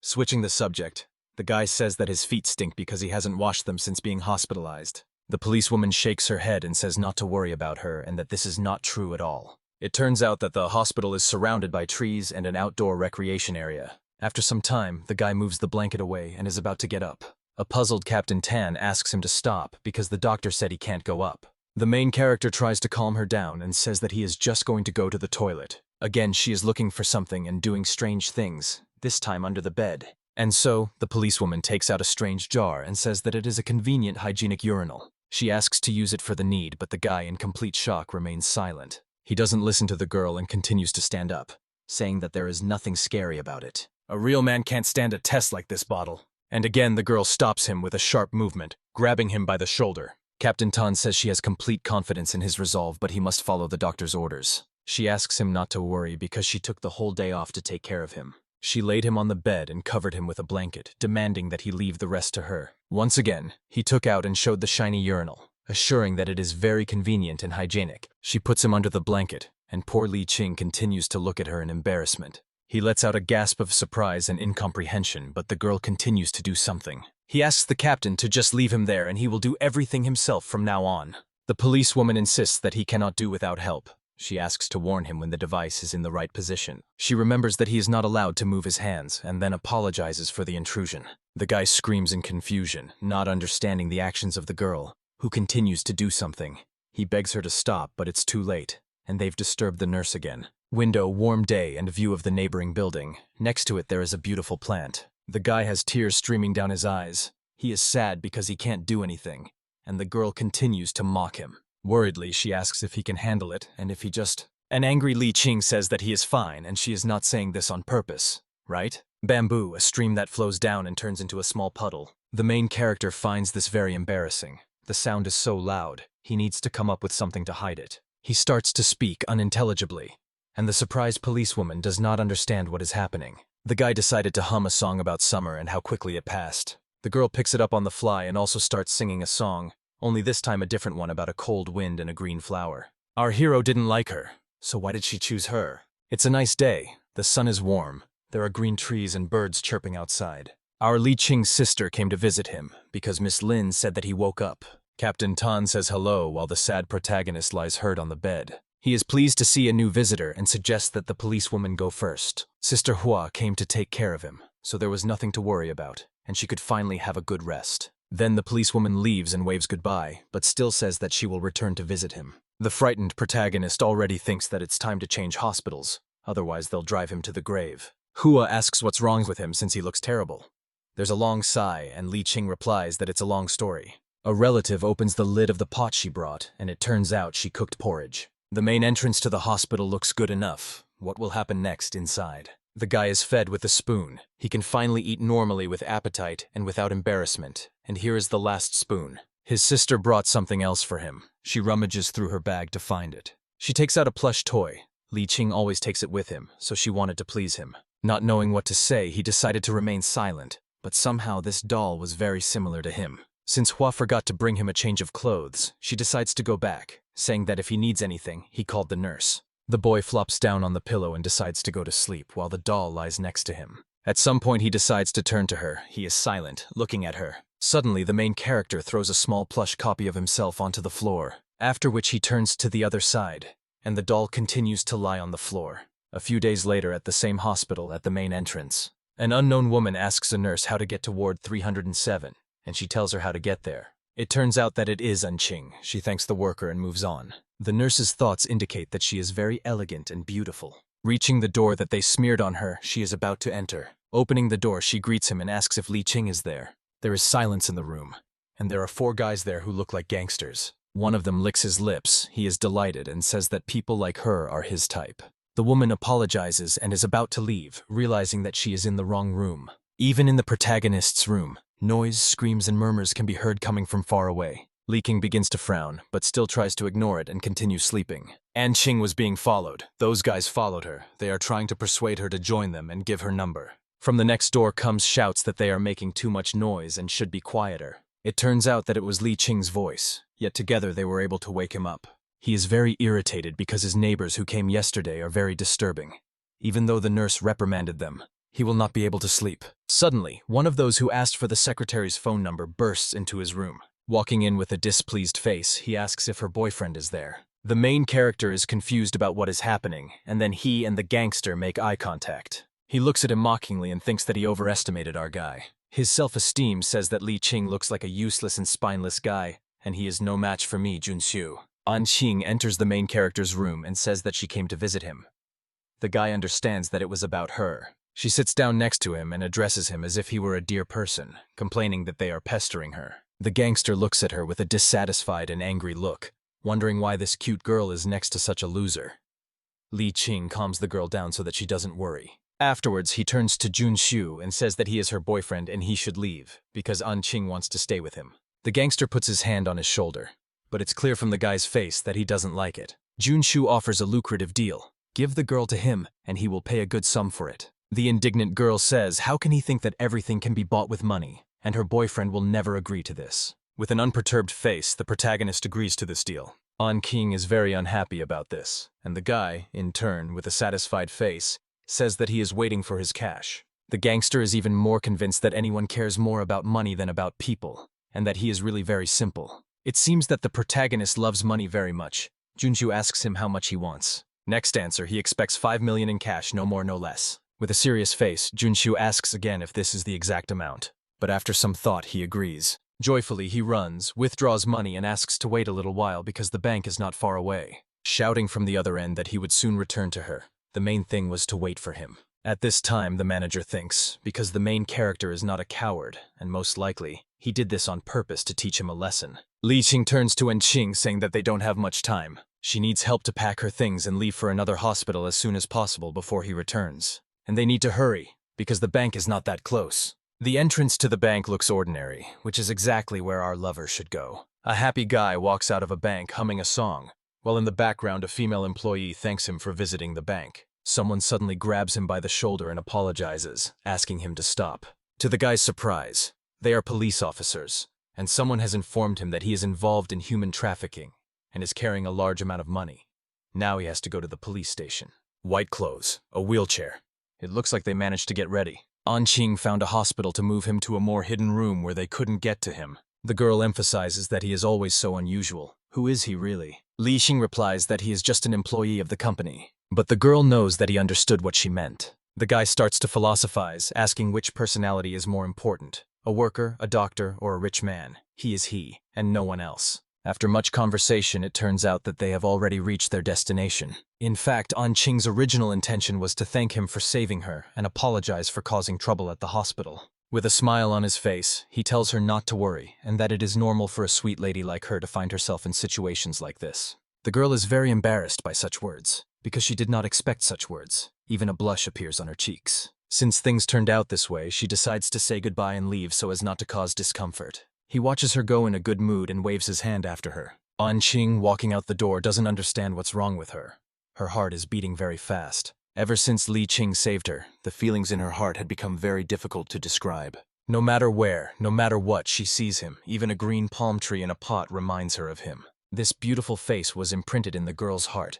Could it be that she fell in love? She admits defeat because she never thought she could fall in love with someone. The protagonist has been watching her for a long time and now does not know what the manager is doing, but apparently should not interfere. Big city, big houses, and warm morning. Somewhere around here you can find the office where he worked. He joyfully calls to his sister and informs her that he has finally returned home. Hua asks why he came so early. He shouldn't have been discharged yet and asks him to give him his bag. It turns out that it wasn't he who decided so, but the doctor who allowed him to be discharged, adding that he recovered very quickly. Well, that's what the matter is. Then the boy should rest at home for a couple more days and get back to work. Beautiful buildings and a cloudless sky lift the spirits. Leaving the store with bags and walking along the streets, he hears the sounds of music. While searching, he stumbles upon some establishment and finds out where these sounds are coming from. Deciding to go in, he sees another guy who greets him and asks if he would like something to drink. Ching asks if he can find out who the singer of this song is. The young bartender says with a slight smile that he has good taste. Taking out the cover with the beautiful face of the performer, he replies that this is the original of the song, and it is very valuable. Long dark hair falling on her shoulders and back. The most important difference in the picture is the butterfly tears. This is a song by the most popular singer in China, Mu Zhou'er, and it is a limited edition. It turns out that this is her debut album, a very valuable copy. The bartender notices that his customer is very serious and hopes that he is not here to make a scene. With a straight face, the guy asks if he can sell the album. He declines, saying it's one of his favorite albums. Holding out a black card, he offers 200,000 to buy it. The surprised blonde guy wonders what such a person is doing here. The bartender doesn't like this offer. He's a black card holder and he's only offering 200,000. Doesn't that make him stingy? The main character asks again, if so, how much does he want? What amount can satisfy him? The guy who works in the store starts counting. Once he bought it for 500 and a year has passed. Finally, in conclusion, it comes out. 5 million is quite a large sum, but he is not going to give away his favorite thing just like that. Li Xing is not happy with this proposal. After all, it is too much. The bartender insists, saying that 5 million is still cheap for such a thing, and this is his final word, agree or leave. As he leaves, he sighs and thinks that he must accept reality now. It will no longer be on his side. Buying her album will make him more depressed. Li Xing becomes even sadder than before. Someone behind him shouts his name, and Li Xing turns towards the familiar voice. This is Ching. She has been looking for him for half a day, because Miss Lin asked her to bring him to the office. The puzzled guy asks if she wants him to come to work. The manager replies that she did not go into details, and if he can, it would be advisable to go. He agrees, but first asks for a ride home, because he needs to take the food he bought. Here is the building where Miss Lin is located, incredibly large, where it is difficult to even find the top. Arriving there, the manager says that she has some business, and he must go to the lady's office. The elevator doors he rode up took him to the right place. When he came out and saw a lot of men in black suits, he was again puzzled. He tries to slip past the muscular guys, asking them to let him pass. The protagonist wonders why there are so many people surrounding Miss Lin's office. Approaching the lady's door, he makes his presence known, saying that he has just arrived. Before he could enter, someone grabbed him by the wrist, preventing him from going in. An unknown man with blue hair directs a guy to stand at the front of the line for an interview, to which Li Xing replies that he works here and hasn't come here for work in the first place. Miss Lin's voice comes from behind the door, asking him to come in. The girl apologizes for calling him when he is on vacation. At first, she wanted to introduce our hero to some person. Uncle Long Wu is her father's main bodyguard, and now he personally protects the lady. The second person introduced is Uncle Long's son, Long Jie, who calls Li Xing that same pervert when he sees him. Since everyone is gathered, Miss Lin suggests going to the gym. An incredible amount of brand new and empty exercise machines surround him, and in the middle there is a large arena. The lady claims that she may get into danger later and wants the protagonist to help her choose bodyguards. Li Xing again thinks that she wants to make him her bodyguard again.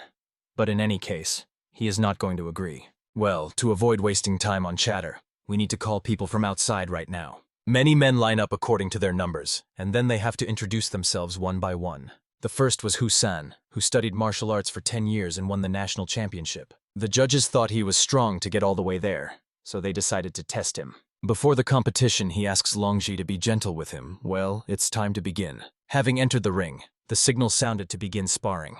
San pounces on Longji with shouts, underestimating his opponent. With one wave of his hand, Longji defeats the brute and emerges victorious from the battle. Long Wu emphasizes that in reality he is a weakling, even though he looks impressive, and is the next participant's testament. The second contestant confesses his love at first sight to Chu Chu, asking her to marry him and promising that he will make her happy. Longja tells the guy to shut up and asks how dare he suggest such a thing to the lady. He is carried away for such behavior, but the participant still shouts after him that he incredibly loves and will always love Miss Lin. The third participant shows his skills in singing. He also gets down on his knees, screaming out songlines that even if he dies, he will love. A dissatisfied Longji asks him to stop, saying that there is not even any emotion in this song.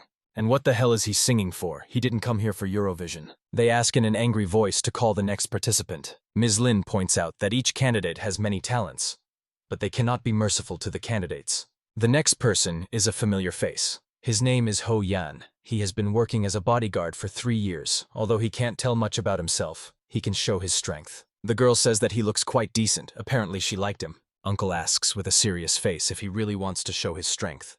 If so, then Hai climbs into the ring. Now our judge is fighting a mysterious guy with blue hair. Hao Yan gives him the advantage by allowing him to strike first, and says that he won't do much damage. Longja notices that he is quite impudent and has a bad temper. Well, now he is preparing for an attack, not forgetting to warn that he will knock out all the front teeth. His evil look and smooth hand movements make him look very serious. However, Hao easily blocks the opponent's powerful blow, preventing it from breaking through his defense. Then a sudden and strong grip on the judge's arm prevents him from getting out. A quick jerk to the side and it is impossible to do anything. Longji opens up completely and is defeated in one hit. The uncle is surprised by this turn of events, because his son, although young, is quite skilled. The young judge underestimated his opponent and lost, losing consciousness. Hao Yan looks at the man lying at his feet with a mocking expression. His arrogant look speaks for itself. His opponent was too weak. Miss Doe calls the infirmary and asks for people to be sent, and at that moment Uncle says that he was too cruel. Hao Yan asks what he should have done in this situation.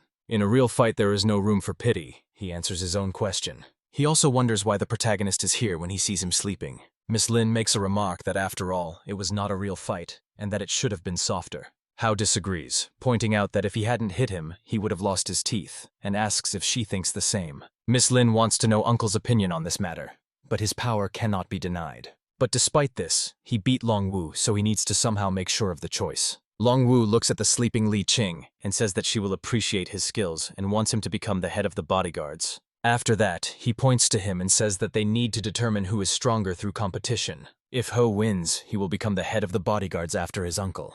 Hao mockingly says they want to get him out quickly, and he's happy to agree. The girl will be the poor sleeping guy who fell asleep right in the middle of the selection. Still drooling on the table, he mutters incomprehensible words under his breath. Miss tells him to wake up, and he finally has a job. That is, sparring with Hao to see how good he is at being around her. The guy asks the lady again if she really wants him to win some repairman. Li Ching agrees with this. They say he is right. But Miss Lin at this time looks at him with a dissatisfied look. After moving away a bit, she tells him to help her find a good man like him. After that, the girl will not ask to become a bodyguard.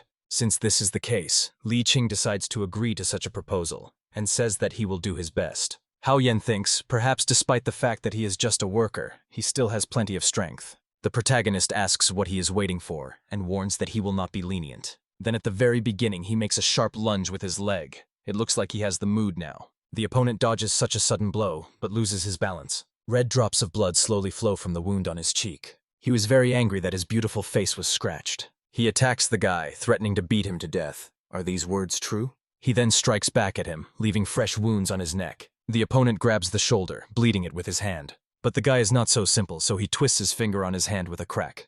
Huo Yan hits hard, but hits his arm. Even this blow was blocked by Li Ching. Continuing his series of attacks, he tries to break through with his legs, but he fails. Already tired, Huo stops to catch his breath. Miss Lin remarks that it looks like Li Ching is losing, but Uncle denies it. Although it looks like Hao Yan's attack hit him, all the blows were blocked. That may be so, but the situation is heating up and the battle shows no sign of ending. But if Li Ching only defends himself, he won't win. Why not strike back? One thing is for sure, when you hit, you lose a lot of energy. Li Ching is waiting for the right moment. Although Hao Yan's attacks are unsuccessful, he still has plenty of energy. And at some point, weakness will show itself. This will be the only chance that Li Ching can take advantage of. Then he will be able to win with one strong and sweeping blow. Having relaxed his vigilance, Huo Yan does not notice the protagonist's cyber movement and becomes confused. Li Ching tries to take advantage of this opportunity and moves his torso forward to strike. But he slipped past and missed, only slightly touching the guy. Confused about what was happening, Huo Yan silently prepared his hand to strike. And here is a crushing blow to the head. Has the main character really lost now? Yes, he was knocked out. How could he have so stupidly missed his chance to win? Now the winner has a stony face. Apparently he is unhappy with this development of events. Uncle and Miss Lin also supported his silence, because there were many hopes. Li Ching is asked to get up, but he pretends that he has been knocked out and is unable to do so. Well, he won, and now the bodyguard's position rightfully belongs to him. Uncle is the first to ask what Miss Lin thinks about this and what they should do. But the guy interrupts and asks if this company is really trustworthy. And our main character writes in blood in the background that he is a murderer. Miss Lin has no choice but to accept him for this position since there are no other suitable people. Here comes Li Ching, complaining that he knocked him out. Is he really better than our guy? Everyone looks at him angrily and remains silent, very outraged by his behavior. Coming out into the corridor, where there were many expensive paintings, he continued on. Huo Yan caught up with him and asked him to wait a bit. The protagonist was surprised. What did he want? He thanks for the opportunity to take over as leader and promises not to be angry anymore about his face being scratched. Li Ching replies that he does not need gratitude and simply does not wish to participate in this. It is better for an ambitious person to take this position. As he leaves, he says goodbye and warns Hao Yan to protect his mistress and not make her regret his choice. Now, left alone with himself, the winner sets his sights on making Li Ching a real loser, since this was just a show. He walks up to the elevator and presses the down button to finally go home. Entering there, he meets manager Liu. They haven't seen each other for a long time. She indignantly asks why he is still in the company because she told him to leave there. The protagonist thanks for the concern, but at the moment he is not going to leave work. The girl is unhappy with the answer. The guy turns away and waits for his floor, and the girl in turn watches him closely. Coming up, he pokes his finger at the guy's back, telling him to turn around. He asks what is it, and she waits for the conversation to continue. Will he really not say anything? He pretends not to understand Manager Liu, to which he receives a compliment from her. Suddenly the elevator stops and the heroes become confused. The lamp starts to flash and make scary sounds. What happened? Bam, and the girl look up, not yet realizing what happened in the elevator. They show us why the elevator broke down. It turns out that someone spilled water. It was an elderly man. Next time he is asked to be careful because this panel is responsible for the elevator. Since the elevator at number 4 is broken, they ask that someone be sent there. Manager Leo sat down on the floor in fear when the guy tried to say something, but she didn't listen to him. In her thoughts, the girl tried to calm herself down and not think about the bad, assuring herself that everything would be fine. Heavy sighs, sweat on her face, fear. She couldn't calm her fear. Li Ching tries to approach her and find out what is going on, not understanding why she is silent. She passed out from shock. The main character was very worried about the girl. A worker frees them, and the guy immediately asks to call a doctor quickly. It turns out that she has fainted and is not breathing. Something needs to be done quickly. The guy starts giving the girl a direct heart massage, trying to bring her to her senses, after which he leans closer to her body and performs artificial respiration. The worried guy gets up and doesn't understand whether his actions helped or not. Thank God the girl regained consciousness and was able to cough. Li Ching already thought that she had died. But no. The only one who would die today was him. Now the girl doesn't like him. She says that this problem has been going on since childhood, and despite the fact that he kissed her, the girl is grateful. Ching, watching from the corner, is upset that Li Ching kissed someone. How dare Manager Liu take advantage of her dear Li Ching? She hands over some kind of ticket as a token of gratitude for saving her. It turns out that this is a pass to a lingerie show. Many begged her for such a chance. Now he is the lucky one. The guy is just incredibly happy about this news, and immediately thinks about what he might see there. The main character wants him and calls the girl a true friend. She reminds him to remember her kindness. Ching knows that there will be a lot of beautiful girls at this show, and Li Ching will definitely be tempted by them. Li Ching's office, where he works and rests until he is called on another mission. He also has 2 colleagues, and they all look at one point in surprise. Someone came to him. He probably wants something. The guy is also very interested in this. It was Ching who suggested going out to dinner together that evening. The meeting is arranged downstairs after work, to which the guy agrees.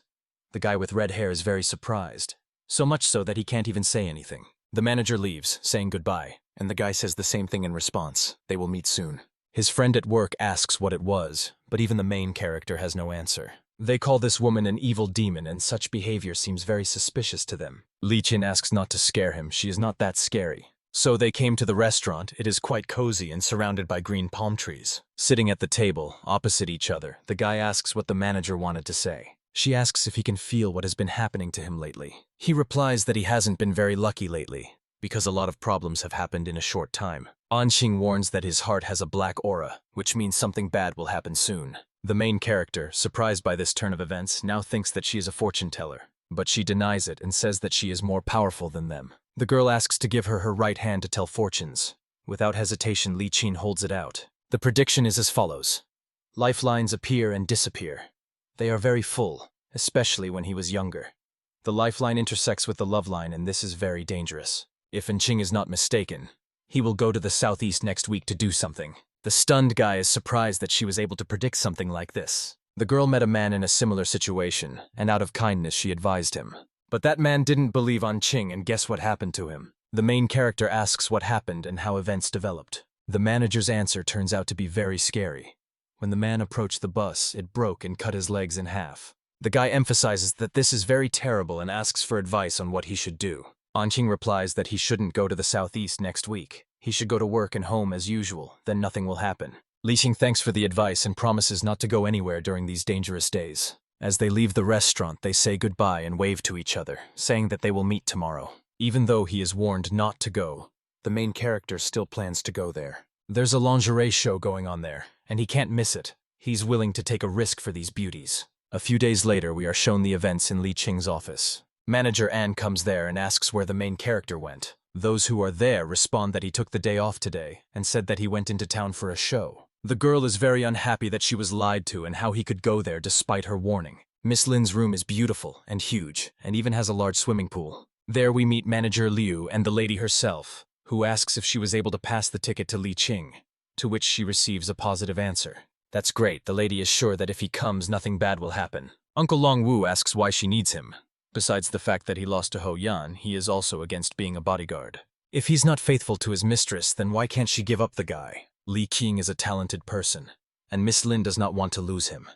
This show is important for the company to enter the international market and everything must go smoothly. The girl asks to take care of her father because she is worried about the recent incident. The uncle is doing everything possible for this. The room where our main character and his sister used to work. A man offers a deal to Hua's sister, but she refuses and asks the man to leave. The main character appears and warns that he is going to the city by train, so there is no need to cook. The girl now has less trouble and she simply agrees, after which she wishes him luck. Li Qing notices the customer and asks if he needs help, but the girl denies it. In her opinion, it is a small problem. The sky is clear and the weather is warm. Today should be a nice day. The guy is very pleased with the opportunity to admire beautiful women. The hero, smiling, is already getting ready to go to his long-awaited beautiful models. He laughs so loudly in anticipation that even passers-by turn around. At the place, he meets manager Liu, who is glad that the guy actually came. She says that his task for today is to make sure that everything goes according to plan behind the scenes. Li Heng refuses. He is very busy and needs to fully enjoy the show. The girl replies that he is too naive and does not seem to understand anything. Where does he think the girls will be before they go on stage? And if he follows her, then the main character's dreams of seeing beautiful girls will be replaced by reality. Li Qing calls her a true friend and rushes to go backstage. When he walks in, all he sees is a bunch of guys working hard, deciding to ask again if this was really the backstage area they promised to take him to. The only beauties here are muscular men with stubble and beards. Only sweaty workers change clothes here because of the heat, and not for a fashion show. The main character starts to angrily yell at the manager, because instead of beauties they show this. The girl replies that he is in too much of a hurry, and the repairs should be finished in a few days, and then the show will take place. But the guy insists that it should be today, because that's what it says on the ticket. It turns out that this was invented especially for him so that he would come a few days earlier. Now Li Qing hates this girl because she played with his feelings. Manager Liu says he is being too dramatic and that she has to attend a party with models today. Then she promises to take our guy there so that he won't be so sad. She also lures him by saying that she will get the number of someone he really likes. But there is one condition. Li Qing will have to guard her for these few days. The guy is too tempted by such offers and quickly agrees to be a protector. Since it is already late, the girl takes him to the hotel where she is staying. Leaving the building where the show would later be held, they headed out onto the street. There we meet a white car. It is quite roomy and is considered new. Miss Lin was lent it by manager Liu, and she says it looks pretty cool. Of course, how could it be otherwise? Here they are almost at their destination. Manager Liu asks how he likes the room, since Miss Lin chose it specially. It's amazing, nothing more to say. The girl is about to go to bed, so she asks Li Qing to have fun alone and not disturb her. The main character was forced to be a bodyguard again. Why does this continue? It's deep night, and outside the window you can see the full moon and birds flying past. The guy is sleeping, but sweat appears on his face. He is dreaming about something. This girl who calls him by name, what does she want?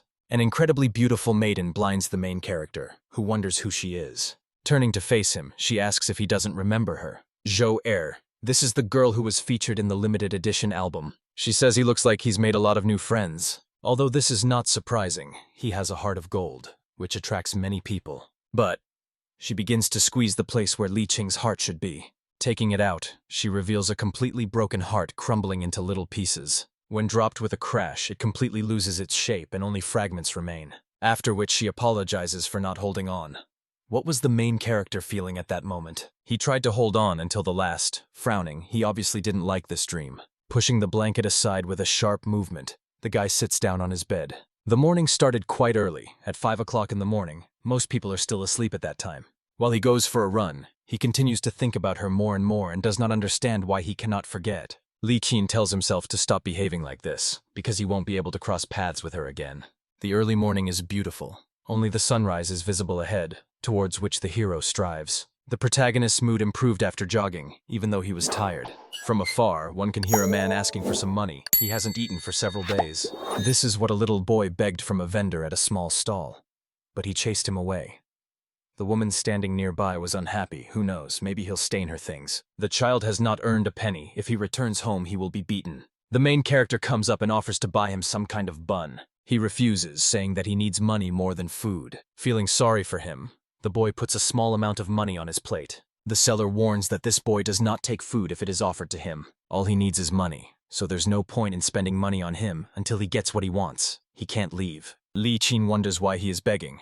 it would be better to take him to the orphanage. To which the seller replies that he does not follow people, and that this is a useless undertaking. Even if someone insists, he will still come back, especially since his life may become worse when he comes back. The main character does not understand how these actions can make things worse. The man running the stall can't tell us anything more, and it would be better for him to stop asking questions. With a serious face, Ching replies that he is not afraid, and is ready to listen to everything to the end. But the seller is afraid of losing his business, so the guy had better stop causing him problems. The main character thinks why he looks so scared, it all looks suspicious. There's a fight going on nearby. An unknown guy raises his voice and says that the nobody has become too bold. How dare a little girl run away from him, and even if she wants to, she can't. If she wants to live, let her obey. The child is in so much pain that tears come to her eyes. She calls him a bad boy. He threatens her that if she starts screaming again, the stranger will strangle her. Several more poor children stand on the street and beg for money. The rapist's accomplice appears and says that they have earned enough and that 2 children together bring in much more money and that they can be given a little more food as a reward. Another unknown person says that there is no point in giving more. That way they will bring even more money. Well, the smoke break is over, it's time for them to go back. An abandoned place surrounded by plants to keep prying eyes away where bandits gather. 3 people standing near the children ask them to give them the money they collected today. The first to approach is the boy who was near the stall. The uncle asks why he collected so little. With a trembling voice, the kid tries to answer something, but he doesn't have time. They push him away with their foot, shouting that he's useless and fooling everyone. The accomplice asks to be softer with him. He is still small. The guy cries bitter tears, but he tried. To which he receives the answer that they must be merciless. Otherwise, we ourselves will be the ones who suffer. The protagonist pursued to find their shelter. He heard the whole conversation. The last words that were that they would return here in the evening. Here is their base where they abuse children. What is their plan of action now? The children were brought in a car, and now they are telling them to get out of there. This is their so-called home. One of the kids named Xie can't get out of the car. One of the bandits is worried that something might have happened to him. But they tell him not to pay attention and leave him. He is probably pretending. Somewhere here in the alleys is their lair, but where could it be? Kin refrained from fighting and pursued for a long time. But there were so many twists and turns that he lost them. The protagonist can't tell the police, otherwise they'll raise the alarm. It would be bad if they were still holding the children. Not very far away, the guy notices an elderly grandmother and decides to approach her. He asks if she knows a family in this village that has many children. The woman replies curtly and unkindly that she doesn't know. Then he approaches another person in that city and asks him to wait so he can ask something. And once again he is convinced that people in this place are very cold towards others. Someone rudely throws some terrible porridge into the children's plate and tells them to eat it. A fat woman complains that she hangs around here all day and cooks, and doesn't even have time for her boyfriend. The children are so hungry that they don't care what they eat, so they happily eat whatever they have. The little brother passes the food to another boy named Guan, who thanks him. Unlike the poor, Manager Liu serves steak that is cooked much better than before. She notices that Ching is missing and wonders where he could have gone so early. One of the boys becomes very ill and unable to bear it, he vomits. The woman is angry. How dare he tear her food apart and threatens to bury him alive. The children are hunched over. Their stomachs are hurting badly, most likely from spoiled and improper cooking. A fat woman goes to her older brother to tell him the news. One of the children looks sick and he should go and have a look at him. The man says that he will visit the child and she can rest when she finishes cooking. But the most important thing is not to tell the mother about this. The plump woman speaks her thoughts out loud. She is not sure whether to worry about the boy. He will not die just like that. The old lady, who is their mother, asks what she muttered. She emphasizes that the girl has a guilty look, and she must tell about what happened. She brushes it off by saying that one child just has an upset stomach and nothing more serious. It's already noon and the main character still can't find the children. Are they really here? The woman decides that something is wrong and goes to check out the situation herself. Coming to the door, she asks the kids whether something bad happened to them or not. The girl replies that Brother Jia is not feeling well and some think he is dying, begging for help. At the table of delicious food, a conversation begins about how the villain is not a doctor, and there is no point in questioning him. The elderly lady was told to stay at home and not think about business and was asked to come back, because she had nothing to do with it. She does not agree that if the child dies, it will be murder. She is asked not to worry, because no one will know about it even if something like this happens. Jai's stomach is swollen, and the children around him are very worried about their little brother. The boy lies unconscious, covered in bruises and breathing heavily. He even has barely noticeable tears. The oldest one makes a remark that it is impossible to continue like this, and that an escape plan needs to be thought out. After some time, the plan was ready to be implemented. One of the villains is called for help. Apparently they are in trouble. The guy comes up and threatens that if they scream, they will be beaten. But it turns out that G is not breathing. The guy is unhappy with this inconvenience, and he decides to go in and take a look. In the next frame, we see a grandmother asking her to wait for a young man. Ching turns around and asks what she wanted to tell him. The villain is hit with a rusty bucket and hit right on the head. The kids gave him a good beating and now they are happy with their work. The adult started bleeding. He started swearing and saying how much pain it was. The children run ahead and ask the youngest to hold on tight. The villain shouts after them that they are already dead. Now they have reached the exit. Did they really manage to escape? Frightened, they meet a man outside the door. Now the children are surrounded. The granny tells the main character that she knows where the child he saw is. Will Ching be able to get to the children in time, or will they be caught? Yuna is asked to catch them quickly. If they escape, the adults will be in trouble. The boy asks to return to the cage, and when the older brother returns, he will beat them to death. They lock the door and make sure that the children can no longer escape on their own. The oldest child comes forward and asks to be beaten, but the other children are not to be touched. Okay, since the guy wants it that way, the uncle agrees and takes the stick from the floor. The guy stands still and waits for his punishment. He will be taught a good lesson. Someone rushes in on them, almost knocking down the door. This is another villain. He complains that they make too much noise and can't just look after the children. Fingers grab onto a high fence. It looks like the main character is coming to help. This is the place Grandma told me about. Ching used a public phone to call the police. The yard looks huge. Now he can hear screams coming from the house. The older child protects the little ones with his body, and they, in turn, beg him to stop hitting him. The bad uncle prays for the whip and continues to inflict further wounds on him. Even his accomplice asks him to stop because they could be in big trouble. Finally, the police came to the rescue. Now everything should be fine. But she can't get through the small streets, so she hopes it's not a false alarm. He comes out and asks an elderly lady if she knows how to get to Block 104. She points to the left and asks him to climb over the wall. Then he will be in place. The policeman thanks the aunt and follows the indicated route. As he lands on the ground, he hears screams coming from the distance. It looks like something really happened, because someone is asking for help to come quickly. How these doors are not loved, the man also bursts in with his foot, opening it. The policeman points his gun and orders you to put your hands up. But when he enters, he sees only two bloody men and the main character. Blood is slowly dripping from Ching's hands, and he is covered in it. One of the gang is barely conscious and asking for help. Now we know that those were his screams. The main character is angry as never before. He is ready to kill anyone who stands in the way of justice. Strange place. One of the accomplices managed to escape. Now they have huge problems. He came to the so-called Chow, most likely the boss, next to whom sat a beautiful woman. The guy says that their base was discovered. Chow remains silent, but he is unlikely to be happy about it. The boss asks what happened to them and how they could allow something like this to happen. The subordinate claims that this happened because of Ching. He doesn't know why, but he is sure that other gangs couldn't do this. Dinzy and his two men are seriously injured, and the protagonist also brought the police. Chow replies that he will deal with it himself. They cannot be allowed to get involved in this story. Then this guy decides to call the man who works in the bureau's management. This man was with Hua's sister. He picks up the phone. Chow's subordinate asks him to do him a favor after telling him everything that happened. Dingxi, Ching, but he understands the situation and agrees. The guy thanks him and promises to forget the debt so that he doesn't worry about it. The beautiful building is the police department, where our main character was brought. An interrogation is underway. The law enforcement officer asks questions about why Ching beat up those men. He replies that he actually wanted to beat them to death, but was stopped. The policeman tries to help get out of it and whispers how best to say it. That is, it should have been self-defense. Self-defense. Another policeman comes to interrogate them and tells them that Chief Huang is looking for Chen. He has an important assignment, and you should ask him for more details. He will continue asking questions. As he leaves, he asks Zhao to be gentle with the young man. He is a good guy. Sitting down at the table, he suggests continuing.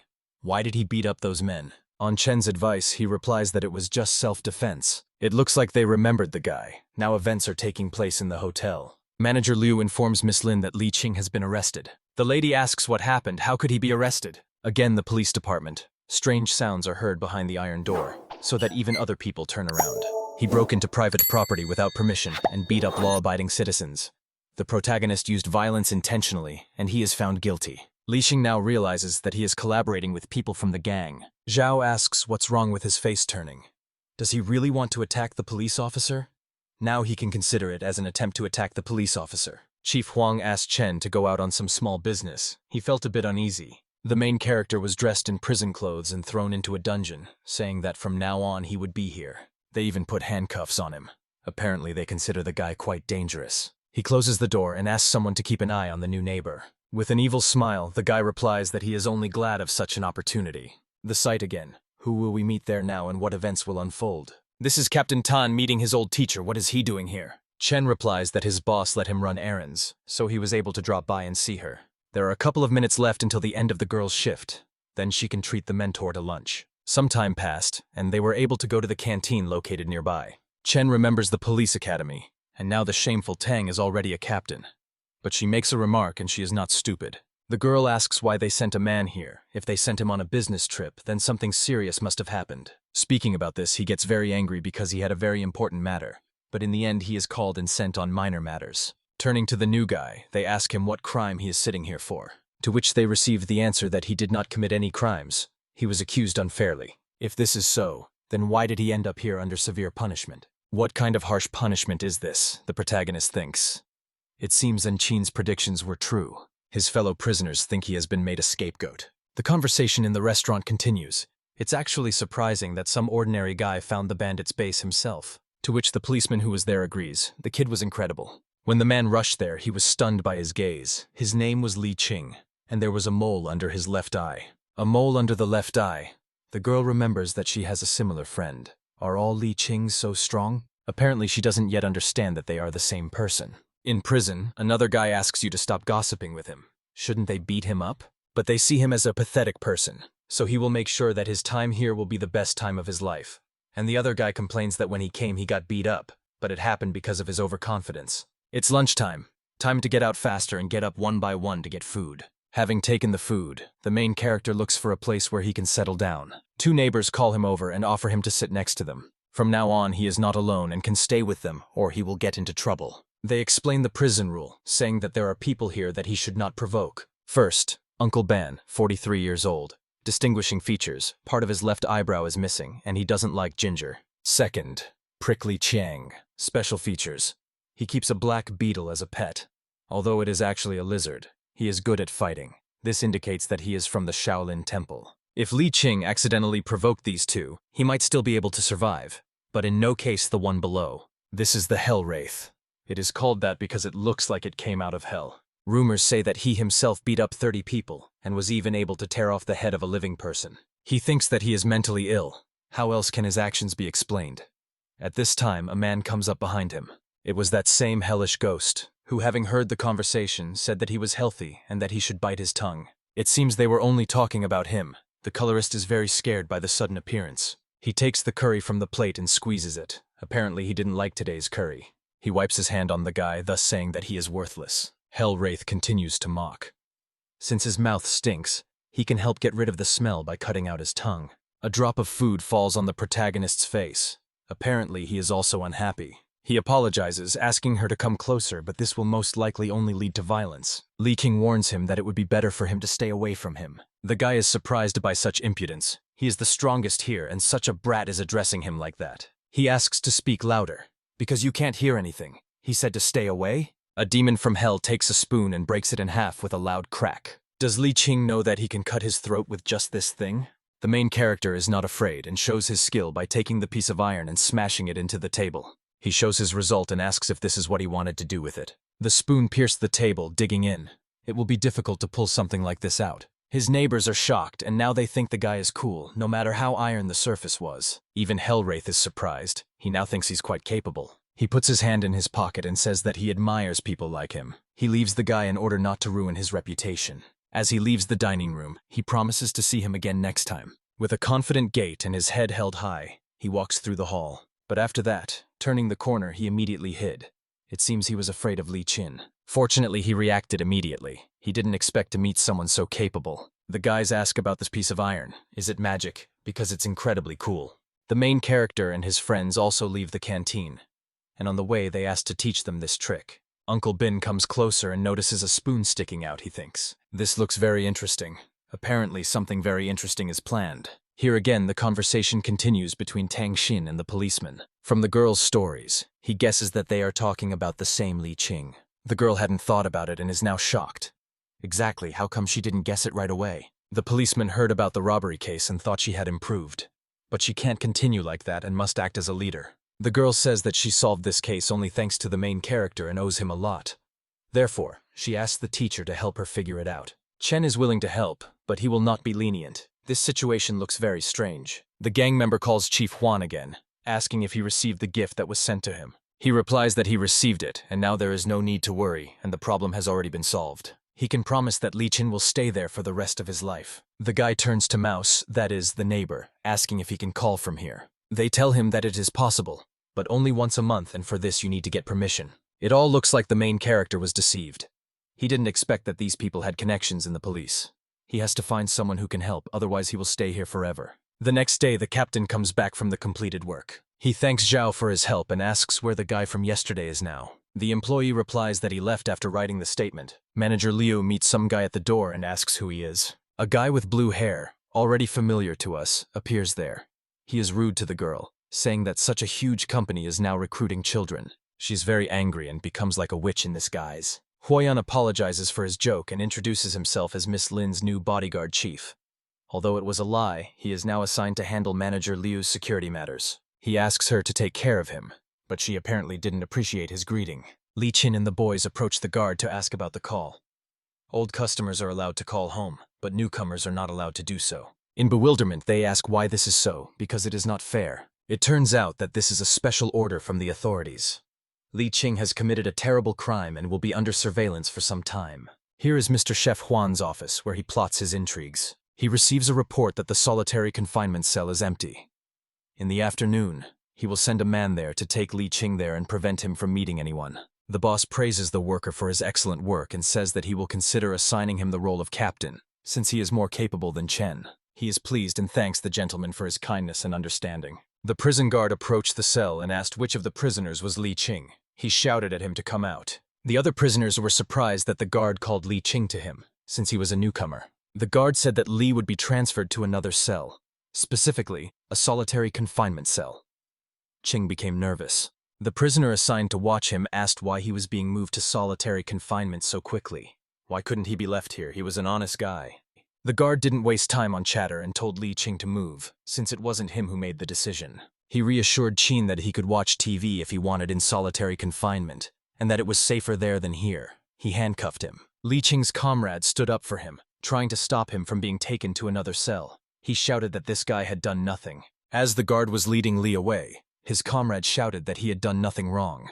The policeman immediately turned around in surprise. He asked what he was doing there then. He added that if he was innocent, there should be someone who would appeal. He said the prisoner should not worry about him. Li Qing suddenly had a revelation. His eyes filled with surprise. He was dumbfounded. He recognized someone in the picture the prisoner was holding. He remembered Hao Yan. The guard kept pulling him forward. He urged him on, telling him to go faster. Ching shouted that he knew Hao Yan. Li Qing shouted at everyone that he knew Hao Yan. But no one listened to him. The guard continued to take him away. The prisoner wondered. He was surprised. Did Ching really know Hao Yan? He couldn't figure out if it was true. It turned out that Hao Yan was his younger brother.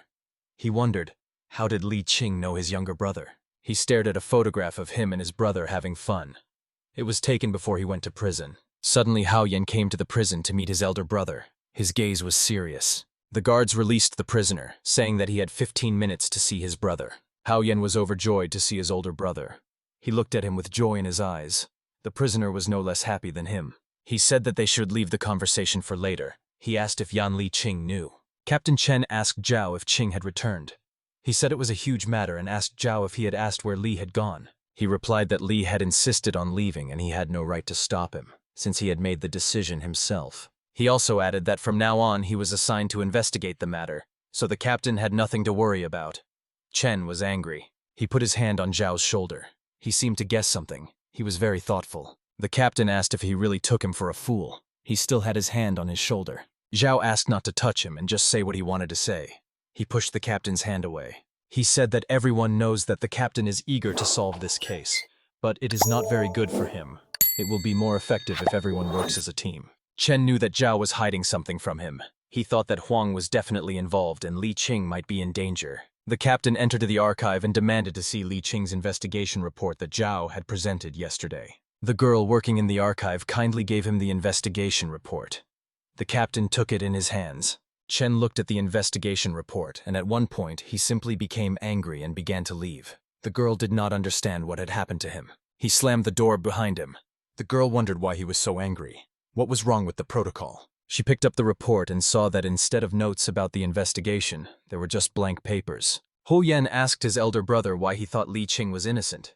He asked, what if he was just lying to them? He said that they should not create problems for themselves and asked them not to worry about the problem. The prisoner said he thought Ching was telling the truth. He said Yan was now the only one who could help contact people outside the prison. Hao agreed to help his brother and said that he would conduct a thorough investigation and find out whether Li Ching was guilty. Captain Chen, at the same time, called his disciple, Captain Tang Xin. She picked up the phone and he greeted her. He said that he was in the archives, and it seemed that something had happened to Li Ching. Captain Xin's face immediately became serious. Hao Yan thought that although it was troublesome to investigate, Li Ching had helped him before. He decided that he would return the favor. He stood there wondering where he could begin to investigate this strange situation. He was going through his options. He was standing at the reception and asked the girl when she finished work.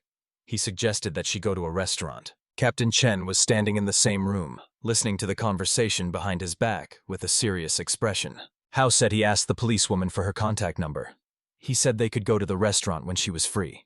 She said it was business hours. The captain came up to the guy abruptly. He put his hand on his shoulder and addressed him. He asked the guy if he came to the police station to report the incident or what. He said that otherwise, he should leave and not interfere with work. The guy asked the policeman to calm down, saying that nothing terrible was happening here. He was just talking to a girl. The captain put his hand on his arm and said that if he wanted to talk, he should go to the park and talk to the old people. But this was no place for talking. The policewoman sat silently and did her job. The guy did not resist and said that he would kindly leave this place. As he left, he gestured for the girl to call him in her free time. He smiled sarcastically. She had clearly made an impression on him. Time passed and the girl's working day was already over. She decided to have some fun and called him. They were sitting in the restaurant, and she was praising the place, saying that the food there was really delicious. Hao Yan said that he was glad that she liked it. He said he was always curious about how things were done. He asked if anything interesting had happened at the police station recently. The girl thought. She continued to smile. She was having fun. She said yes. She began to tell about yesterday's story with their captain. Hao Yan had already said goodbye to the girl, saying that he would call her again when he had some free time. She was drunk and went home. Yan thought about it that evening. He realized that he hadn't been able to find out anything special. He only knew that Captain Chen was in charge of the case. Manager Liu was enjoying her lunch, but she was wary. She wondered where her new bodyguard was. Hao Yan watched from the bushes as Captain Chen conversed with Captain Tang Xin. Tan told him that she had applied for leave to come here. She also didn't tell anyone where she was going. Captain Chen said that they were closely monitoring his whereabouts. He couldn't act as he wanted. If he wanted to help Li Ching, he had to rely on Tang. But at one point, the police officer's conversation was interrupted. Captain Tang Xin realized that someone was following them. A hand was sticking out from behind the bushes, and Xin immediately began to suspect surveillance. She began to run towards the bushes. She pounced on Hao Yan, who was watching them from the bushes. She pulled him away with particular anger. Yan was shocked because he didn't expect that one day he would be lifted up by a woman so easily, as if he were a chicken. He was surrounded by 2 policemen. Tan became nervous and asked what happened to him and why he was not moving. Huo Yan realized that the situation was very unpleasant. Captain Chen asked if he was okay, but he is a very courageous and flexible person. Ho couldn't overcome such a small embarrassment. He still needs to live his life, but he dusts himself off and pulls himself together. Yan stood up and said that he had just heard that they wanted to help Li Ching.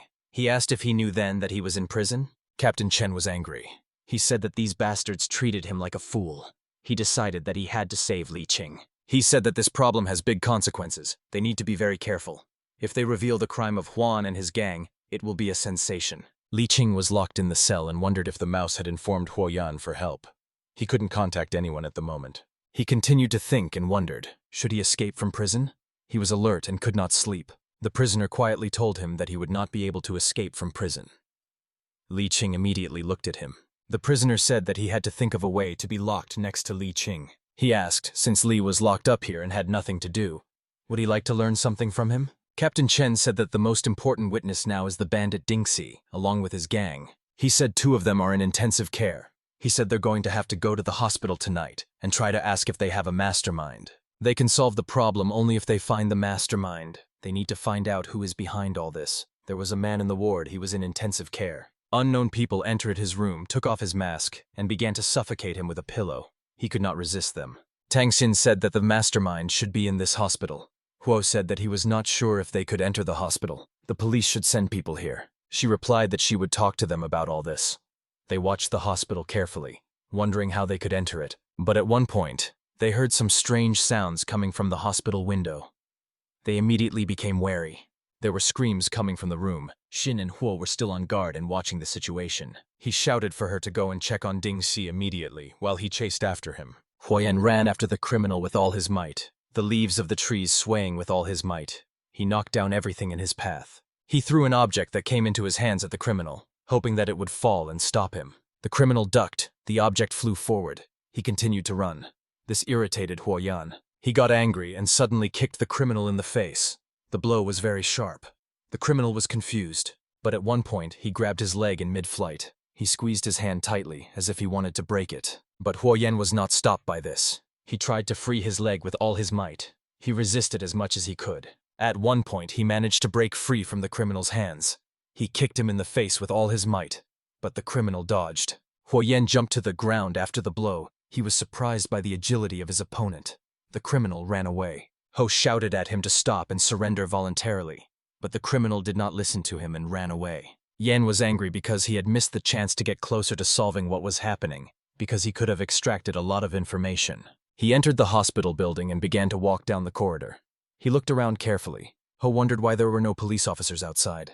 Tan watched the situation nervously. She nervously stated that Ding Xi and the others had passed away, except for those henchmen who were not in the hospital. But there was still one person involved in all this. He disappeared. They didn't know where he was. Captain Chen began to interrogate Zhao about where he was hiding another accomplice of Ding Xi. He remained silent. He said that the captain was annoying him. He was busy and he didn't have a minute to argue with him. He asked not to stand in his way unless there was something urgent. At one point, a sound came from the captain's back pocket. It was the sound of a mobile phone. Someone was calling him. Chen picked up the phone and asked what happened. Zhao's back was turned and he looked nervous. He started to write something, but then Chen stopped him, putting his hand on the notebook. Apparently, something became known. He said threateningly that Ding Xi was dead. Zhao became even more nervous, as if he was in a panic. The enraged captain began to question why no one was sent to the hospital to protect him.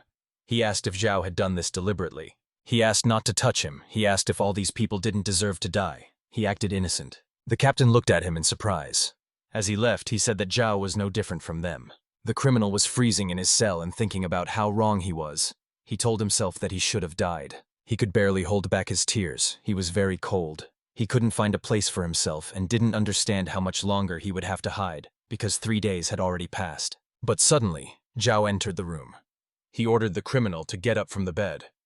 The criminal did not understand what had happened. He told the criminal to go away and not to come back. He added that he should not look for anyone and run as far as he could. The man panicked because he didn't know how far he could run since he had no money or even an ID. Thoughts literally ate away at him from the inside. He understood that he would not return home, otherwise they would come for him. He lay there thinking.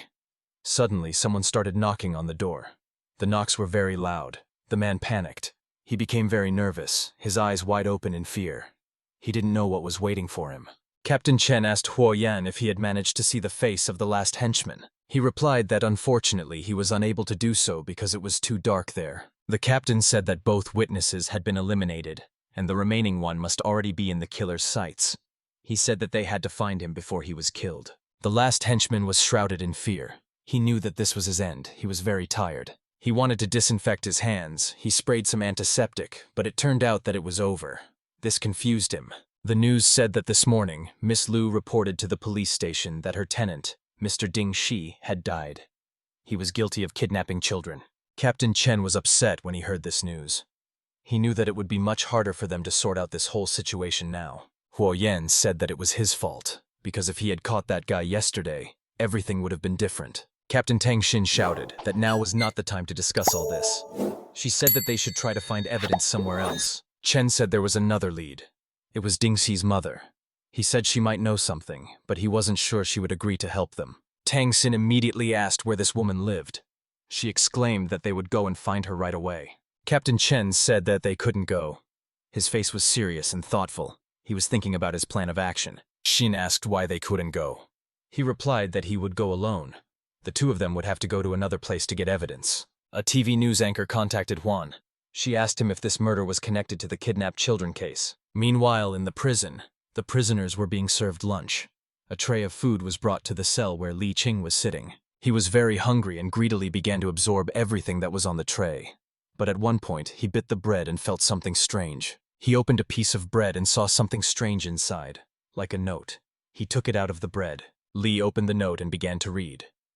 It was a note from Brother Mouse. He wrote that he told Huoyan what had happened, and Huoyan in turn promised to help. He also wrote that if Ching was truly innocent, his brother would definitely find a way to help him, and he added that Lee should take care of himself. The prisoner who was sitting in the cell next to Lee asked why he started smiling. Was it some good news?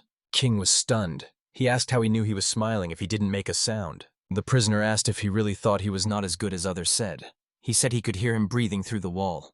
Ching thought he was crazy. He thought it was great to have someone to chat with as a neighbor.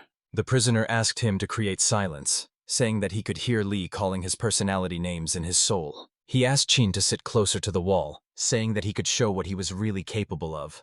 Ching became nervous and apologized to Mr. Ben, saying that he was only attracted to women. Ben became angry. He started shouting and asked what kind of nonsense Ching was talking about. He told him to just lean against the wall. He did her a favor and leaned against the wall anyway. He said that first he had to warn her that nothing would happen between them. Mr. Feng spat on his hands and rubbed them together, saying that he was beginning to show what he was capable of. Ching smiled indifferently and said that he was willing to see his abilities. He waited silently. The prisoner clenched his fists and punched the wall behind which Ching stood with all his might. He had not expected any of this. Mr. Feng almost destroyed the barrier between the cells. Ching was completely shocked. He did not expect such a blow and fell to the floor. Mr. Huang smiled and said that he heard that someone new had arrived today. He was sitting in some establishment. The man said that thanks to his patronage, their business was thriving. He said that they had selected new people especially for him as a thank you. He shouted to the girls to come into the room and meet their new master. Two huge girls entered the room. They were several times taller than Juan. They looked at him angrily. Juan took off his glasses, thinking that he had imagined the whole scene.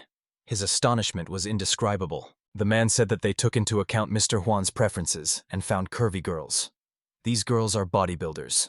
One of them even participated in championships. The girls continued to look at Juan nervously and angrily. The man asked if the gentleman was satisfied with the girls provided. The gentleman was at a loss for words and was completely shocked. Fear was hidden in his eyes. But at one point, he said with a smile on his face that he really liked these girls and he would kindly spend time with them. The old mother of the murdered Ding Shi burst into tears. She mourned the death of her son. She could not stop crying. Captain Chen entered the old woman's house to talk. She immediately began to drive him away, saying that she would not tell him anything. She said that her son was being watched by the police and they don't even know who dared to kill him. She screamed that they hurt her son. She looked angrily at the captain and said that she cursed them all and that they would die in terrible agony. Captain Chen did not argue with her. He said that she was right and it was all their fault. He asked her for forgiveness, saying that because of his mistake, her son suffered. He said that her son might have known the killer. He asked her to tell him a little about his life, because it could help find the culprit. One of the girls called Captain Chen and said that they had already gotten Juan drunk and he still hadn't told her anything. She asked how things were going with the captain. He replied that it was not very good. The old lady did not know much information. He said that Ding Shi rarely discussed anything important with her, and little could be learned. Drunk Juan asked the girls what they liked, maybe cars or handbags. He said he could give them anything. One of the girls asked if he was really so rich that he could afford any gift. She was surprised. He smiled sarcastically. He realized that he had interested the girls with his wealth. Even though he was drunk, he was pleased with himself. Ching told Uncle Feng that he did not quite understand what his abilities were. He asked how he did it. He asked him to teach him. Uncle Feng kindly agreed to teach him his techniques, but he said he had to clarify something first. Feng said that there are many people with special abilities in the world. There will always be someone stronger than you. Don't think you are omnipotent. He said that once Lee mastered the skill, he should never use it for selfish purposes. He also stated that he would have to take at least one person as a disciple in his entire life. Uncle added that the skill could not be lost. He promised that if Ching was capable enough, he would teach him everything he knew and could do. Drunk Juan could no longer control himself. He overindulged in alcohol. He asked the girl not to leave. Tan asked her partner, who was also supposedly a female bodybuilder, if he had recorded all of this on video. He replied that he had recorded everything that the drunk Juan had said. He held the device on which the recording was saved. Huoyan admitted that he didn't think Huang would give it all up so easily. He said he didn't even know how he managed to work for so many years. Tang Xin said that none of this mattered, since they got what they wanted. They could get out of here. The most important thing was to help Li Ching.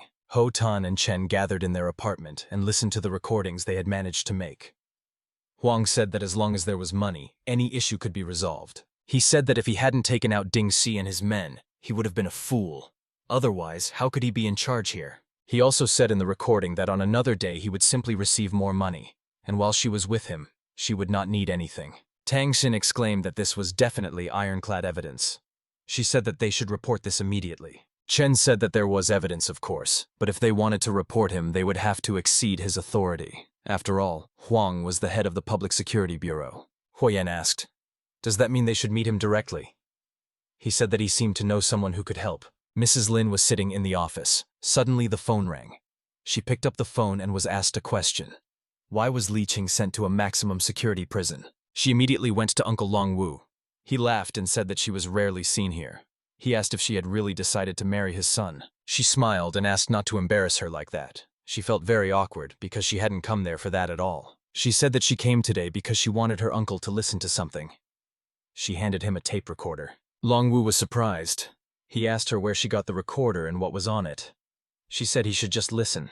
He listened and immediately became angry. He loudly slammed his palm on the table, saying that all this was simply ridiculous. He asked Lin how she got this tape. Who was this so-called boss anyway? He said if it was true, he wouldn't let him get away with it. Lin replied that it was a voice recording of the head of one of Mr. Long Wu's branches, Huang Ju. She assured him that it was all true. At the same time, chaos reigned in Huang Ju's office. He was informed that the branch owner had arrived here. Zhao said that yes, the master had arrived and was at the main gate. Huang became very nervous. Zhao asked him why the head of the service needed to come here, and even without warning. Was it because of the business they were doing? The boss ordered him to shut up. He asked why he was panicking, even though Huan's head was in chaos. He suggested that perhaps the chief had come for another reason. He said that they would see how things went and they would react accordingly. The staff lined up for the arrival of the branch owner. Everyone stood straight. Mr. Long Wu walked in, accompanied by 2 security guards. Zhu began to greet the gentleman kindly, asking why he had personally come. After all, he had not even warned him of his arrival. Huan was very uncomfortable, nervous, and didn't know how to keep the conversation going. He asked if there were any errands for him today. Long Wu asked him sternly if he was the one who arrested the young man named Li Ching and sent him to a maximum security prison. Huang Ju pretended he didn't know anything. He said he had arrested so many criminals that he couldn't remember the name. The branch manager was angered by this behavior. He knew that Ju was pretending. He slammed his palm on the table and said enough. He started shouting that someone had shown him proof of Huan's scams. He asked if he was still planning to pretend. Huan began to assure the leader of Ding that all this was slander. He shouted that he did nothing of the sort. He asked to call this man. He wanted to deal with him. The leader told Ju to stop raising his voice, since he says he is innocent. Then there should be no reason to worry. He said he had reported the situation to the disciplinary committee and his home was already being searched. He said Huan could stop pretending. He also added that the evidence he already has will be enough to immediately remove the deceiver from office. Li Ching was in the cell and his calm was interrupted by the guard inserting the key into the lock and turning it. Li wondered what they wanted from him, since it was already deep into the night. He became slightly wary. The prison guard opened the door and told him he was free to go. He was no longer charged with anything. Li was stunned. He was surprised and told himself that he didn't expect Huoyan to be able to do this. He was able to help quickly. Madame Ling saw Li Ching and joyfully exclaimed that she was glad to see him. Her eyes were filled with happiness. She said that she had come to pick him up. He was deeply surprised when he saw Miss Lin. He didn't even think that he would see her again. He approached her and asked how she managed to find out that he was in a maximum security penal colony. She replied that he should thank Huoyan and his friends for that. They had done a good job for him. She suggested that they discuss everything when they were away from here. Li Ching asked for a little time. He wanted to say a few words to his master. Madame Ling was surprised. Lai walked up to the door of the cell where Uncle Feng was sitting. He thanked him for everything and said that he would come visit him later. Feng said he didn't know Li could figure it all out in a few days. He told him to remember to practice the skill he taught him. He handed him a book, saying that everything else was in it. He told Li Ching to train alone when he got home. He was surprised by such a gift from the master. He asked if the master was sure that he wanted to give him such a valuable thing. Uncle Feng told him to take this book. He said that he already knew the contents by heart. He didn't have to keep it with him. The master added that there was one thing Li must remember, no matter what might happen. The main thing is that he must keep his promise. Li Ching said that the master need not worry. After all, he would remember everything he had promised him and would fulfill it in any case. The guard opened the front door. The bright rays of the sun blinded Li Ching's eyes. He was finally free. Li stepped outside the prison yard. He was glad for the sun, which he had not seen for so long. It was beautiful outside. Captain Tang Xin rushed towards him and hugged him tightly. She was very happy to see him. Li was also very happy to see her. She said she was so happy that she had finally managed to get him out of the maximum security prison. She hugged him tightly. Tan said they decided to celebrate his release. She told him to wash his face with grapefruit leaf infusion later to cleanse himself of his troubles. Li Xing sincerely thanked everyone, saying that he was able to do everything only thanks to their help. Tang Xin, delighted at his release, picked him up and said, "What's the point of talking such nonsense?" She shouted that he was their hero and she would carry him to the hotel for a drink. Sign still held him in her arms. Everyone was surprised by this. They asked her to put him down on the floor. Huo Yan asked Chen if they should help Li, but he replied that they had to protect themselves now. Miss Lin shouted for Captain Tang to stop, as Li Ching seemed to have already turned pale from all of this. The branch chief was still investigating. He asked Huang why he had detained and imprisoned Li Ching. Who ordered him to do this? He replied that no one. He admitted that it was his own decision. He looked at the floor. The boss started shouting that this was nonsense because he and Li Ching had not even had any disagreements. How could he come to such a decision? He asked, "Who was the customer?" Zhu asked Chief Ding to stop this ridiculous interrogation. He said that he had no customer and he did it of his own free will. But the person who ordered all this was sitting in his office.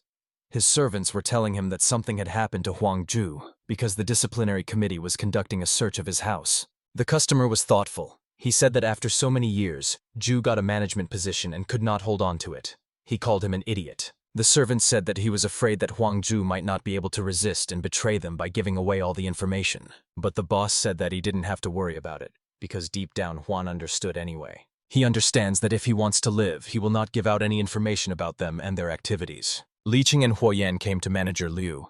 She asked if they even knew how long she had waited for them.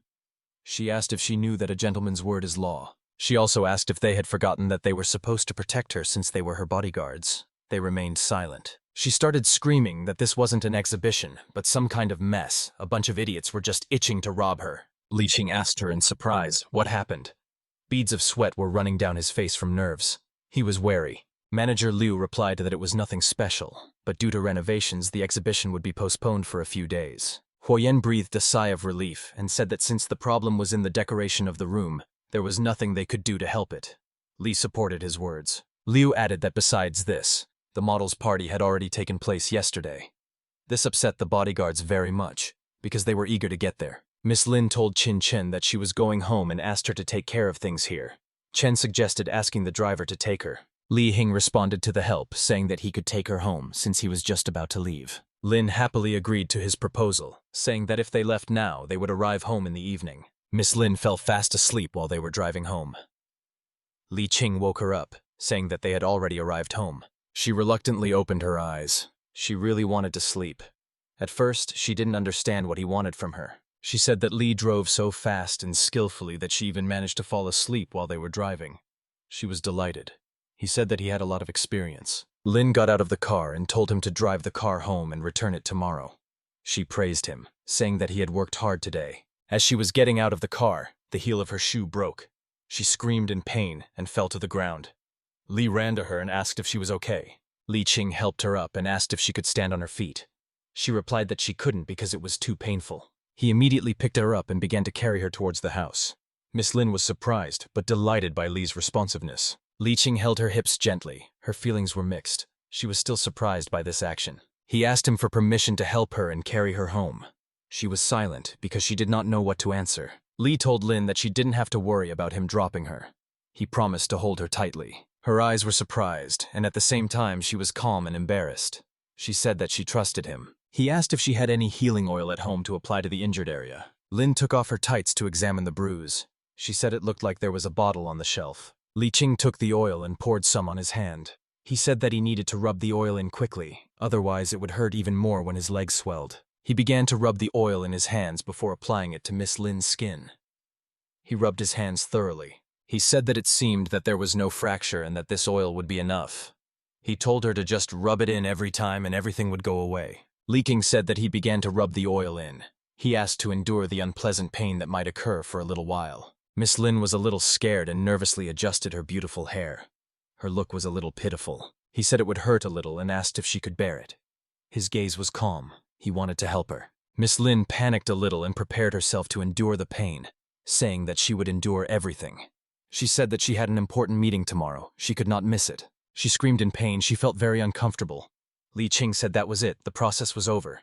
He asked how she felt.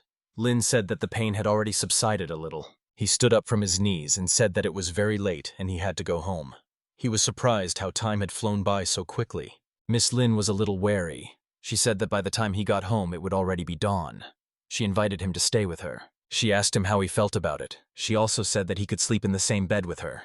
Ching was shocked by this proposal. He asked again if he understood everything correctly and she was offering him to sleep with her. She said yes, she has a guest room, he can sleep there. Didn't know, was shocked and didn't know what to answer. He stayed with her and took a shower. He said that he really liked taking a shower. It was very pleasant for him. He thought that he was in such a hurry that he didn't even properly thank Huoyan and the others for getting him out of prison. Suddenly he heard a woman's scream coming from another room. He suspected something was wrong. He wondered if something had happened to Miss Lin. It couldn't be that she had been kidnapped again. He rushed to help. He ran nervously into her room and shouted if she was okay. He was very scared by this shout. Ching and Miss Ling's eyes met. She was lying naked. There was a slight pause. They didn't know what to say. Screamed in discomfort. He didn't know how to react to what he saw. The situation was very strange. Miss Lin also screamed. She asked why Lee was screaming louder than her. She felt very uncomfortable about all this. Ching struggled to find the right words. He apologized for invading Madame's personal space. He said that he thought she was unwell, but she didn't care about this situation anymore. And with great surprise, she asked where he got so many scars on his body. She was very thoughtful and said that these scars looked fresh. Lee tried to reassure her. She continued that some of them looked like bullet holes. Ching began to divert the topic. He said that since she was fine, he would go take a shower. He walked along and told himself that she had been very attentive. He also told himself that he had almost let it slip. But he smiled sarcastically, telling himself that despite all this, he had not wasted his time. He remembered Madame Lin's gorgeous breasts. The morning came and there was a wonderful breakfast on the table. The smell wafted throughout the house. It was fried eggs with sausages and a sandwich. Miss said that she never thought that Ching could cook so well. She asked if he added any seasoning. She found it very tasty. Lee said he was glad that Miss Lin enjoyed the breakfast. He said she had helped him so much and he didn't know how to thank her. She enjoyed her breakfast and said that if he wanted to thank her, he could help guard the exhibition. She also asked him to protect Chin Chen. He exclaimed that it was a very easy task for him. He promised to do his best.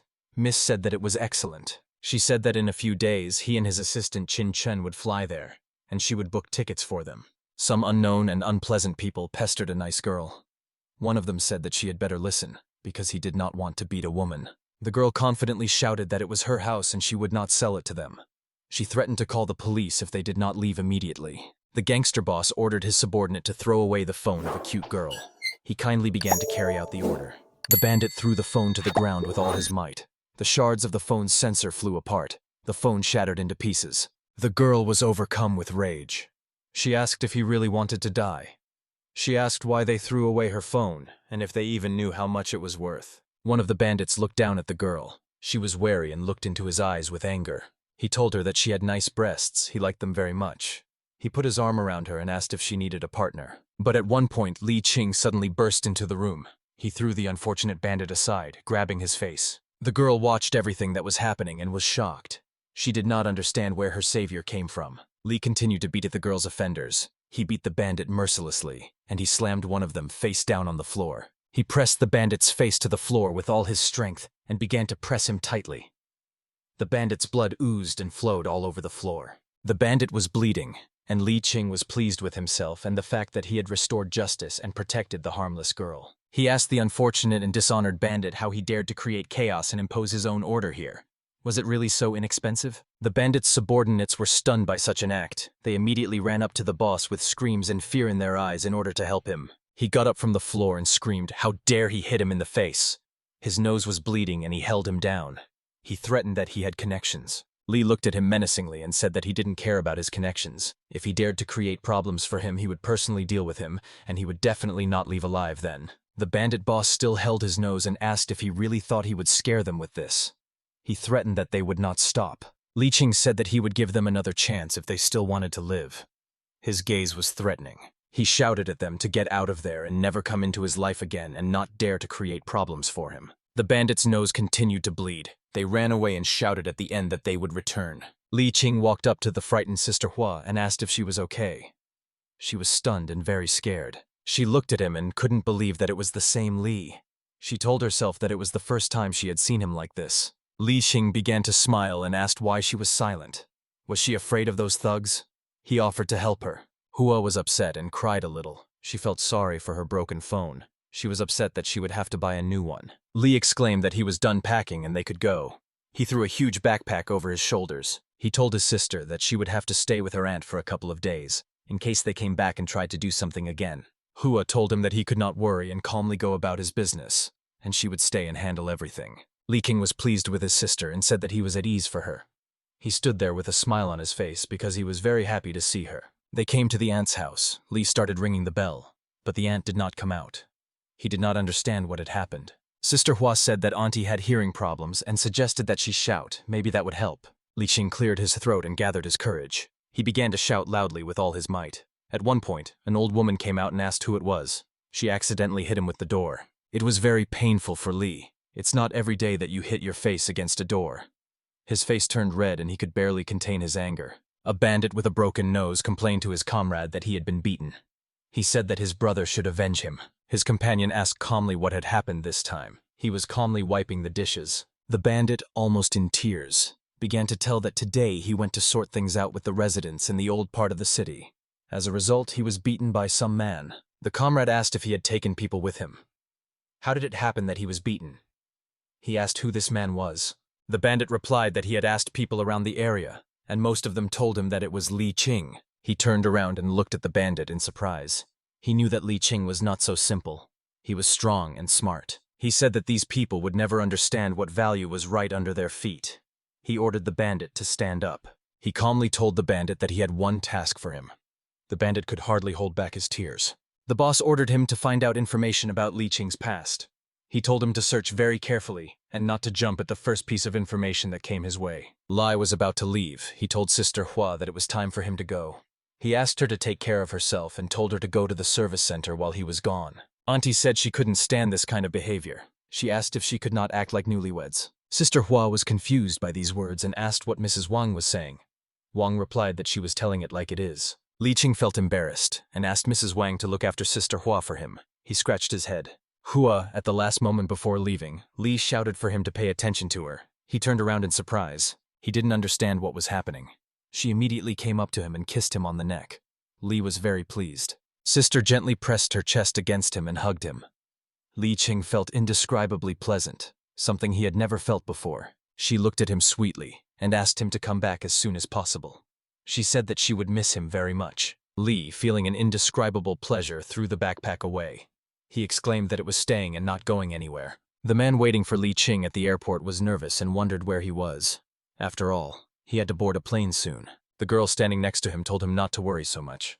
She said that as long as he was so worried, he wouldn't even be able to enjoy hot tofu. Almost at the last moment, Ching arrived. He greeted his partner and apologized for being late. He justified himself by saying that there were huge traffic jams on the way to the airport, and he had to run on foot. His partner asked in surprise if he really had run here on foot and not driven there. The dispatcher announced a request to prepare for boarding the plane. Everyone listened attentively. The gorgeous blonde said that it was time for them to board. She had a charming look and a sweet smile. The plane took off. Ching was sitting with his partner. He introduced himself and asked what his partner's name was. He, meanwhile, was looking at the laptop screen. The partner introduced himself. His name is Wang Zhen. He is from the finance department.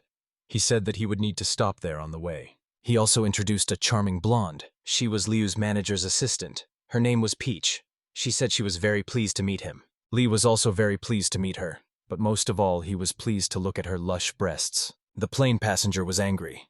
He asked what was wrong with the service of this airline. Why did they serve the coffee cold? The flight attendant came up to him and said that he had just asked for cold coffee several times.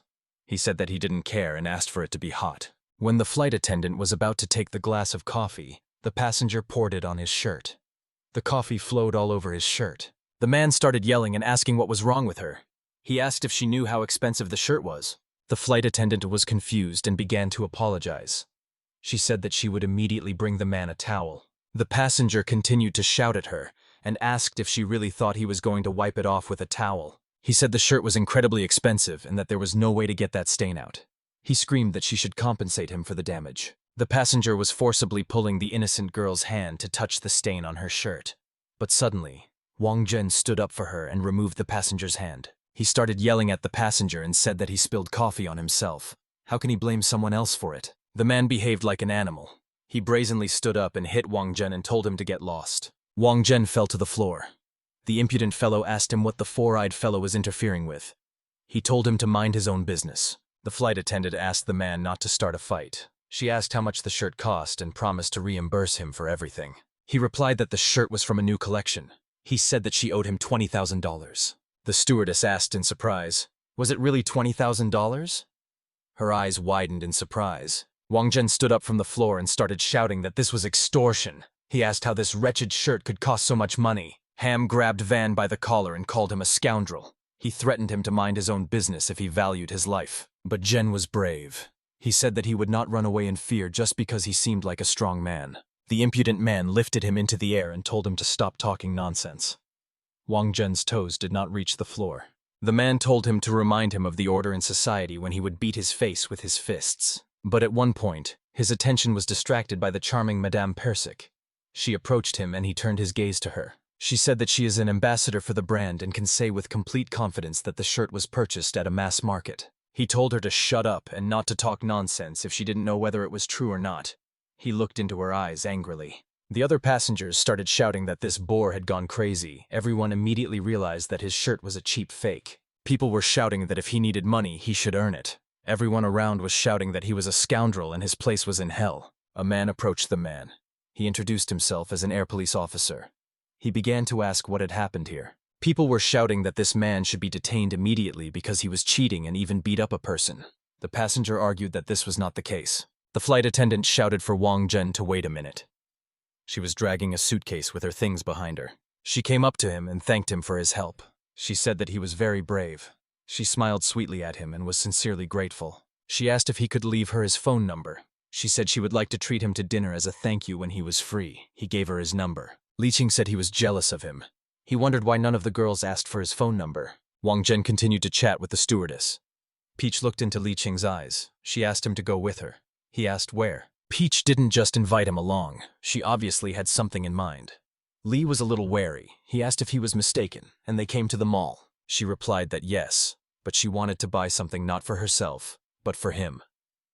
She looked at him intently. She said that manager Liu asked her to update Ching's sloppy clothes. He was confused. The t-shirt seemed quite good to him. Peach said it was a nice store and suggested he go and see what was there. The store consultant greeted the customers. Lee began to refuse to buy clothes here because the store only sold formal suits, which he couldn't stand. Peach replied that manager Liu would tell Miss Lin about his irresponsibility if he refused to wear it. Ching desperately agreed to wear whatever she said. He asked her to pick something for him. She brought him a jacket and a pair of shoes, telling him to try them on. Lee took the clothes and went into the fitting room. After a few minutes, he finished changing and shouted that he was ready. He came out of the dressing room and asked the girl how he looked. Peaches stared at him, looking him over from head to toe. She wondered what else she could change about him. She said the suit was nice and suited him. She offered to buy it. She also said that they would give him a haircut later and everything would be fine. Meanwhile, manager Liu was in the dressing room sorting through the clothes she could wear for the photo shoot. She was choosing lingerie that would highlight her maturity. She decided to wear a push-up bra. Suddenly, someone rang the bell.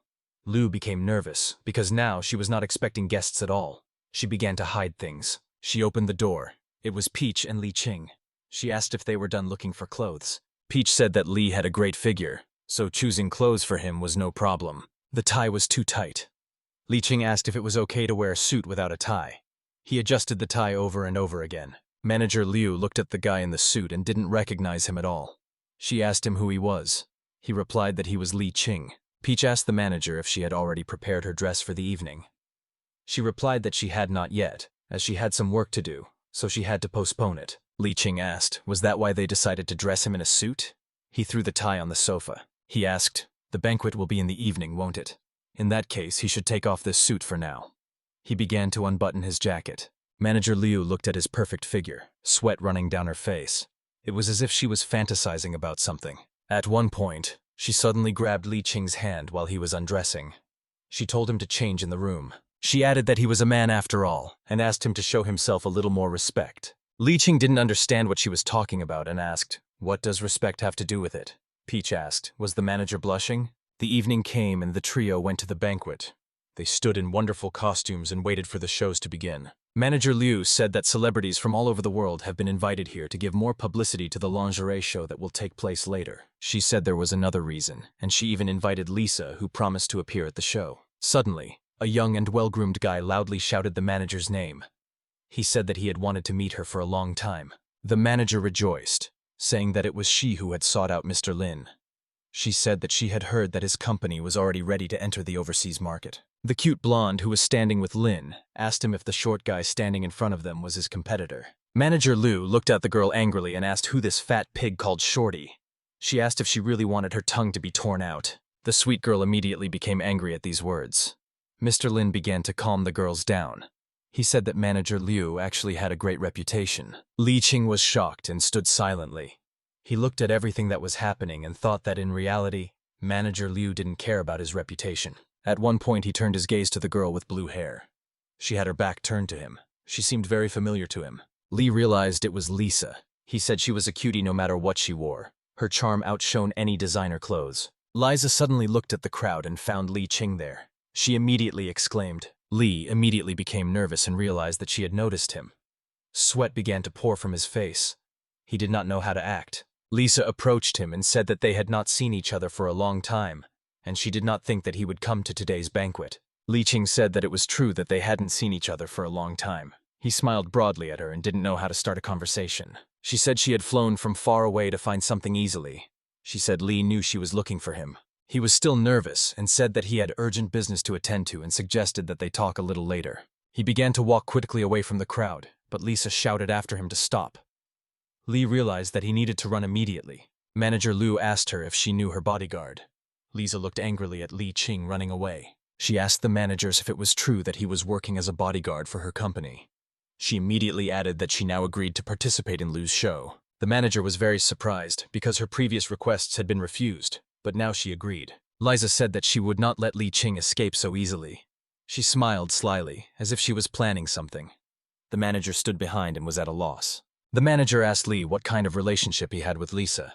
He replied that it was nothing. He just helped her once. Huo Yan asked him to do him a favor and ask her for a couple of autographs. His brother really likes her. Manager Liu felt important because she thought he was addressing her. She said that if he asked her nicely, she would do it. Peach suggested discussing everything tomorrow, since it was already late and time to sleep. Everyone went to rest. It was deep night. The moon brightly illuminated the streets. A charming girl climbed onto the roof of a tall building. She was wearing a latex suit that hugged her lovely breasts. Her gaze was serious, as if she was preparing to break into someone's apartment. The fat guy with the pigtail told his sister to be careful because her victim had a bodyguard. She replied that she knew. She said that no matter how long it took her, she would carry out the orders she was given. Manager Liu was fast asleep in her room. She was snoring lightly. She had no idea that an assassination attempt was being prepared. The female agent who came to kill Liu descended from one roof to another and landed. Ching heard a rustling sound outside the window. It was the sound of her landing. Li was wary and decided to check what happened. The girl realized that it was so easy to get inside because the doors and windows were open. She called Liu too reckless. She began to take out a sharp and well-sharpened knife from the case. She realized that the manager was sleeping and she could easily get to her. The girl told herself that she had a premonition that she would soon figure out the task assigned to her. At one point, the agent heard some rustling. She immediately became wary and wondered if there was someone else here. She immediately started running away because she risked failing her mission, which would directly affect her reputation. But suddenly, someone grabbed the running girl by the shoulder and stopped her. She stopped immediately and did not resist. She stood silently and thought that this man was fast since he managed to get close to her, and also strong since she could not break free. Li Ching continued to hold her shoulder tightly and began to ask her what she was doing here.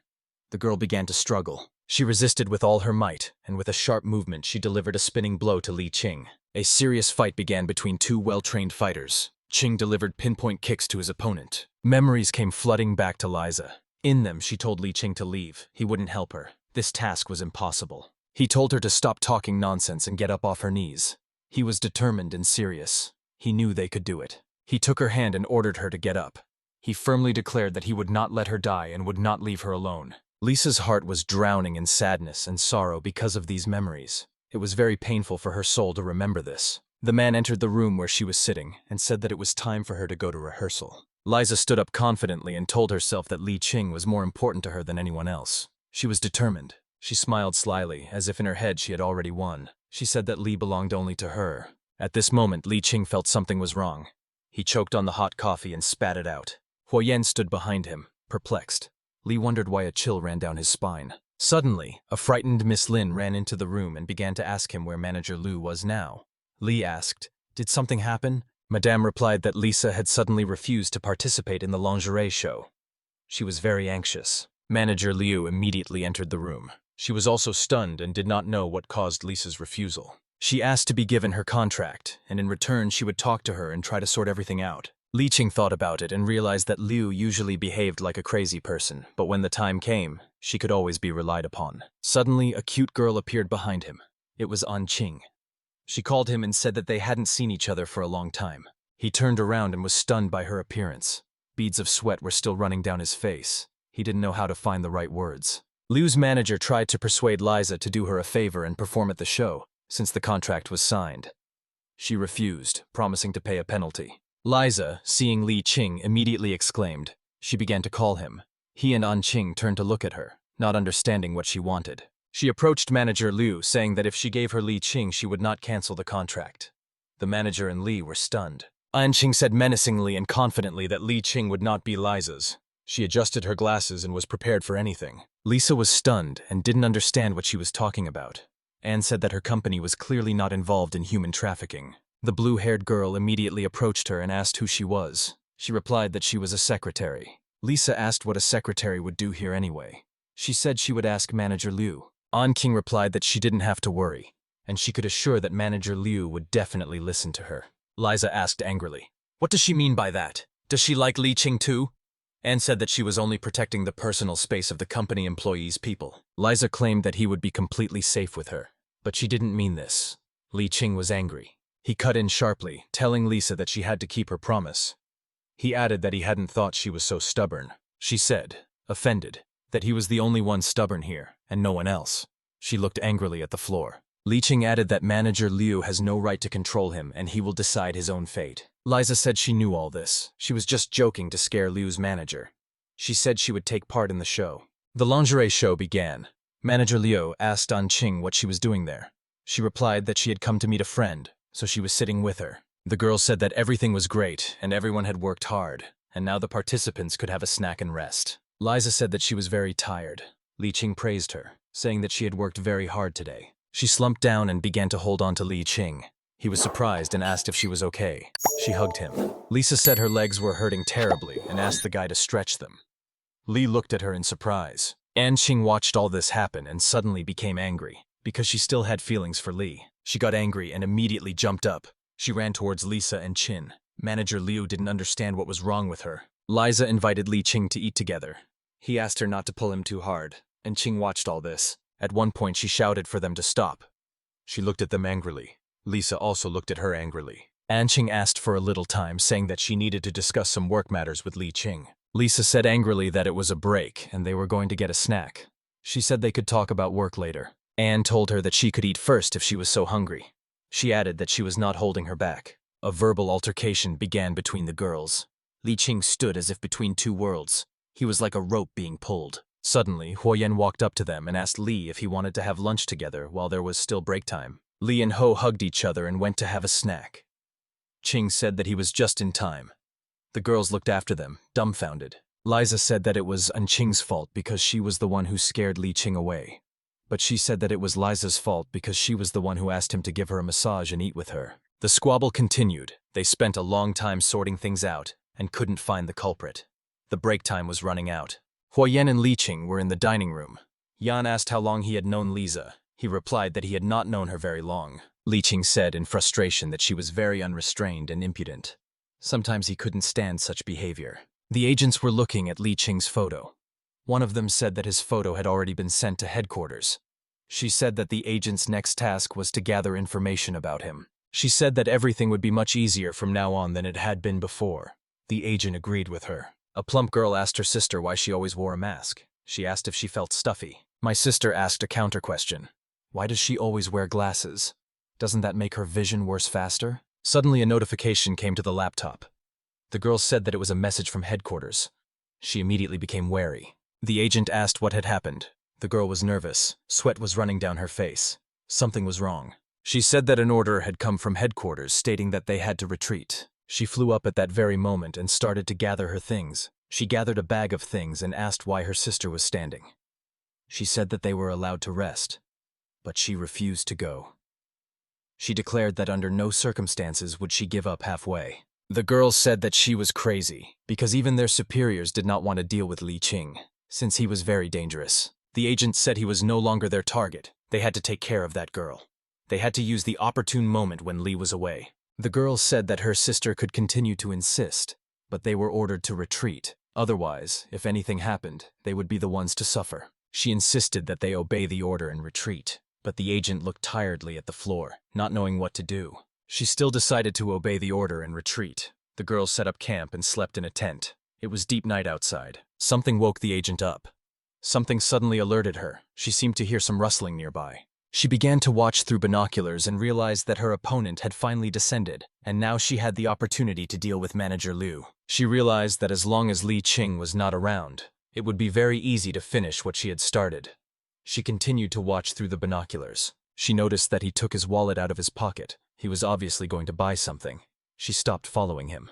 The agent realized that the stores were not that close, which meant she had some time to complete the task. She decided that this time would be quite enough for her.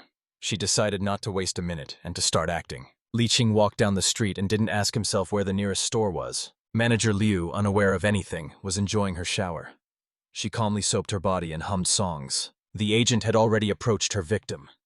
She pulled out her katana from its casing and prepared to strike. Manager Liu dropped the soap from her hands. This made her wary. She bent down to pick it up without suspecting anything. At that moment, from behind the curtain, the agent struck with a katana, thinking that she would immediately cut the manager with one blow. But she missed as Liu bent down to pick up the soap. The killer's eyes widened. The manager didn't understand what was happening. She heard a strange sound. She thought it was just a draft. The killer hid behind the curtain. Liu was wary because she clearly remembered closing the curtain. She found it all very strange. She filled the bath with bubbles. Wrapping her head in a towel, she lay down and decided to enjoy the warmth of the bath. The agent mentally said that Liu was just lucky. She began to approach the bathroom in order to deliver the finishing blow. She said that this time she could not even hope for luck. She was determined to kill. Suddenly the phone rang. The killer was ready to strike the manager. Manager Liu picked up the phone and asked who was calling her. The killer had to stop again and not kill her. Liu called Madame Peach to her. She asked if she was there. The agent was still hiding behind the curtain. Huoyan stood behind the door and said that Peach wasn't here. Killer looked at the door and realized that there was someone else here. She became wary and nervous because she thought the manager had one bodyguard. Huoyan asked if the manager needed help. He, like her, had no idea that the killer was in the house. Liu shouted at him to bring her a towel as she had forgotten it. The agent waited for the right moment. The manager shouted that the towel was on the bed in her room. Huoyan said he understood and would bring it right away. The killer thought to herself that there was no place to hide here. Liu was taking a bath and humming a song. She decided that she needed to go into another room and hide until the bodyguard returned. Huoyan shouted that he had brought a towel. The killer began to run into another room before she was noticed. Manager Liu shouted at him to come in and hand her a towel, saying the door was unlocked. Huoyan warned him that he was coming in. He came in and said that he had put a towel on the dresser. The killer had climbed to the ceiling before that and was praying that he wouldn't notice her. She was barely hanging on to the ceiling. It was hellishly difficult to hang on to it. She wanted Huoyan to leave the room as soon as possible. At one point she slipped. The killer slipped a little and tore off her hair with a sharp movement. Yan did not understand what was happening and was a little shocked. The murderer's hair fell on his nose. He picked it up and began to think, how could a hair fall from the ceiling? He was surprised by this. Huo Yan was a little angry and began to think about how this could happen. The killer was on the ceiling, hoping that she would not be noticed. He began to look around angrily and glance back. The killer was overcome with panic. She was afraid that she would be discovered. Suddenly, Li Ching came back. He shouted to Huo Yan that he had bought some food. He was holding 2 bags of food in his hands. Hungry Yan was glad to see his friend, as now they could finally sit down and have a snack. He went into another room. The killer began to slowly slide down from the ceiling. She told herself that she was close to being discovered. She thought how good it was that she was wearing gloves with suction cups. Taking a deep breath, she lowered herself to the floor. The killer was confident. She jumped to the floor and was ready to deliver the decisive blow to the girl. But suddenly it turned out that Manager Liu had finished taking a bath and was standing behind her. The manager couldn't understand what was going on and why an unknown person was in her bathroom. The killer did not yet know that the target was behind her. She was calm and still confident that she had not been noticed. Liu immediately screamed throughout the house that she needed help. The bodyguards were eating dinner in the kitchen and immediately rushed to her. The manager continued to scream at the top of her lungs. She screamed that the killer was in the same room with her. The bodyguards came running to help. Liu ordered them to tie up the girl so that she could not run away and they could find out who she was. The assassin was tied up by bodyguards. She acted coolly and did not show any signs of fear. Huo Yan began to ask who she was, who sent her and why. Li Ching asked the agent if her goal was to kill Liu Qincheng. The tied-up girl continued to behave cold-bloodedly.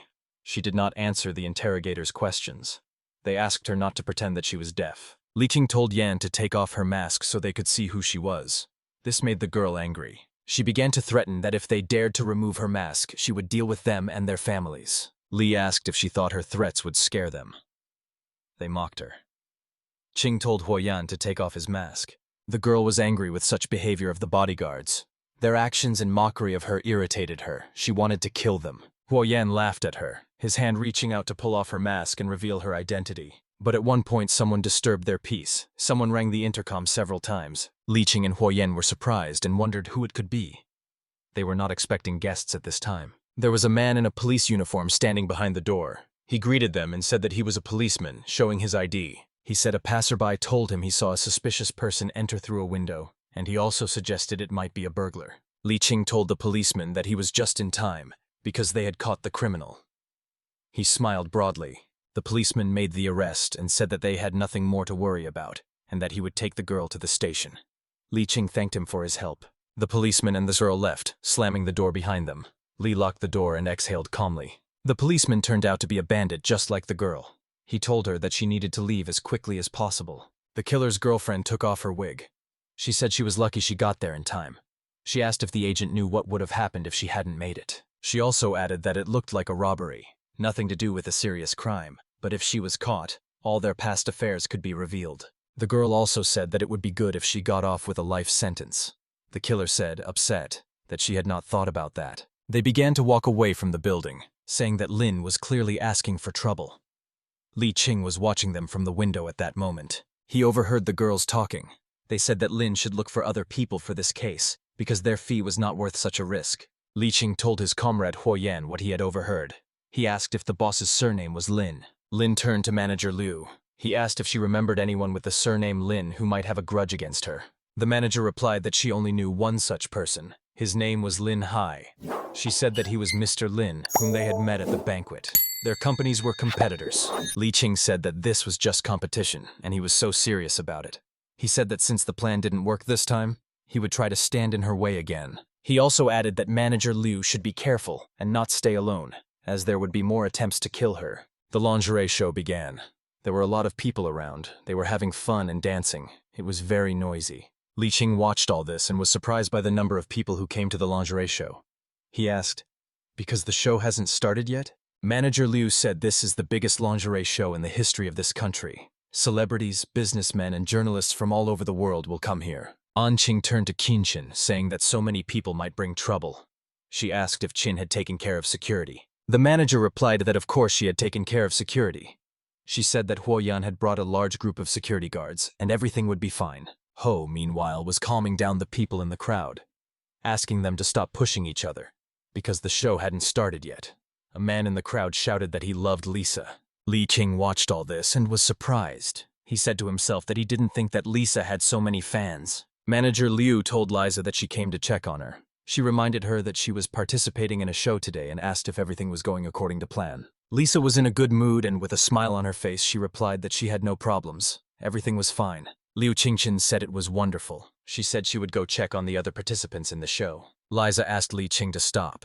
She said she needed to talk to him face to face. Lai replied that now was not a good time to talk. He needed to follow manager Liu to make sure she was safe. Lisa was upset that he was avoiding her. She asked if he really didn't like her that much. Li Qing didn't know how to answer her without offending her. He said that this was not what he wanted to tell her at all. Manager Liu interrupted him and said that they could talk while she waited for them outside. She slammed the door behind her. Liza was sad. She asked why Li Qing was avoiding her. She asked if he was hiding from her. After all, she had been looking for him for a long time. Li calmly told her that he was not only avoiding her, he was avoiding the life he had become accustomed to. He was cool. She asked fearfully why he was doing this, because everything was fine with him then? She said that he should know that from that moment on Li Qing interrupted her. He asked if she thought she liked him. He said that she just needed a man who would always protect her. He added that he protected her only because it was his mission. He said that he, whom she liked so much, existed only in her reflection. The long-awaited lingerie show was taking place. Fireworks were exploding all around. It was very colorful. People were having fun. Huoyan was delighted and said that he thought everything was going well. Li Qing asked him to be silent and feel it with all his heart. It was announced that the fashion show had come to an end. Everyone was thanked for their presence. The crowd began to disperse little by little. Lisa stood aside and didn't talk to anyone. She was very sad and didn't feel like having fun at all. Qing said that the show went well. Manager Liu agreed with her. She said that now she can finally breathe a sigh of relief. Liu told Liza that the company was inviting her to a celebratory dinner, and also, she was planning to give her a bonus for participating in this show. Lisa replied that the manager was flattering her, because all this was a success of teamwork, and not hers alone. The manager looked at the happy crowd of people and said that she had more and more fans. She replied that this was not bad. Their attention was distracted by a man who was running towards Lisa with all his might. He had a bouquet of roses in his hand. He was shouting that he loved her. A short, plump boy came up to her. He handed her a bouquet of flowers and said that he was her biggest fan. He repeated once again that he loved her with all his heart and asked if he could take a photo with her. Li Qing, watching this scene, noticed something strange about this young man. His eyes were surprised. He asked the guy to stop. He asked with a serious face what he had in his pocket. There was noise all around. Li asked the boy to empty his pockets and show them the contents to make sure he was not a threat. At the same time, the masked man approached him. Li Qing continued to tell the guy to take everything out of his pockets. The guy had a knife. Li immediately began to ask why he needed it. While everyone's attention was focused on the guy with the knife, an unknown masked man approached Li Qing from behind.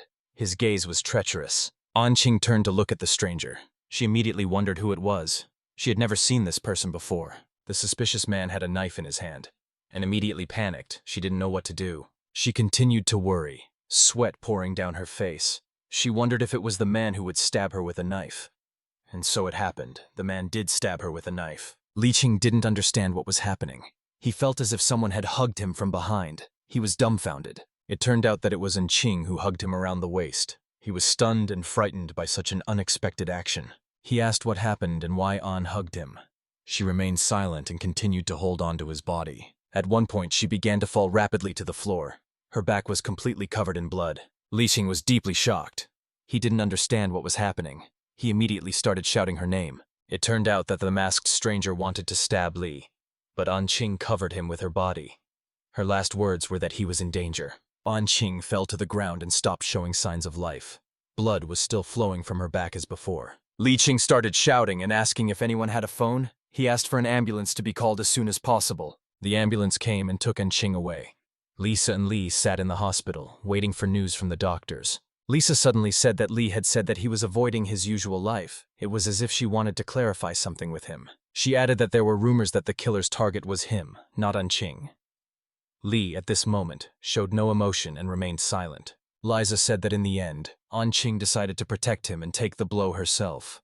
Li still remained silent. She continued to say that the anger that arose because of him touched the people around him. Lisa also added that no matter how well he hides, punishment will inevitably catch up with him. Suddenly, a doctor in a green coat came out of the operating room. He said that the operation was over. Li Qing immediately jumped up. He began to ask the doctor how Qing was feeling.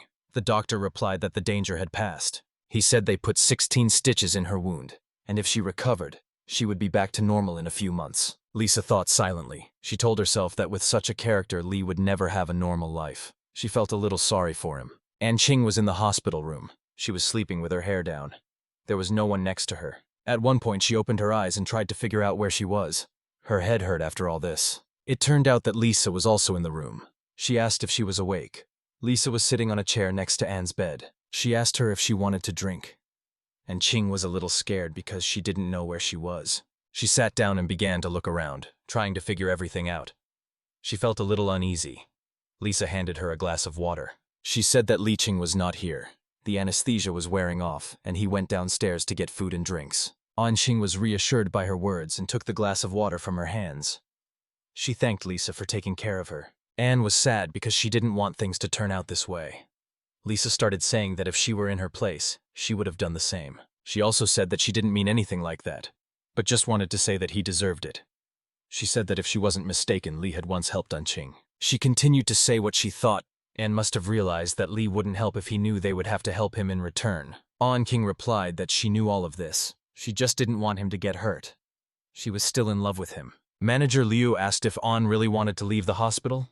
The operation had only been done a couple of days ago. She said she should rest some more. An Ching replied that the hospital was too boring. She would rather rest at home. Besides, it had been a long time since she had taken a vacation. Liza continued to think about this situation. She was still surprised by An Ching's behavior. She wondered when she started showing such feelings towards Li Ching. Lee asked Liza if Anne had left. She replied that yes, she had left. Liza began to tell him that An Ching said that she wanted to go home and rest because the hospital was too boring. She said that she would go back tomorrow too.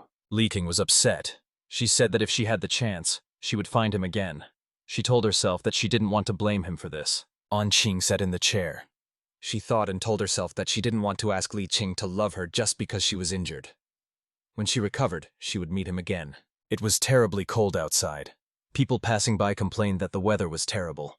They wondered why it had gotten so cold. Li Ching came to the right house. He started to ring the bell. He rang several times and waited for someone to come out to him. But Auntie Wang, as usual, did not hear the bell. Li began to shout with all his might for her to hear and open the door for him. He heard the door creak. It turned out that the door was not locked, and he could not waste time on shouting. He cautiously entered the house and began to shout, "Why is Auntie Wang with the door open?"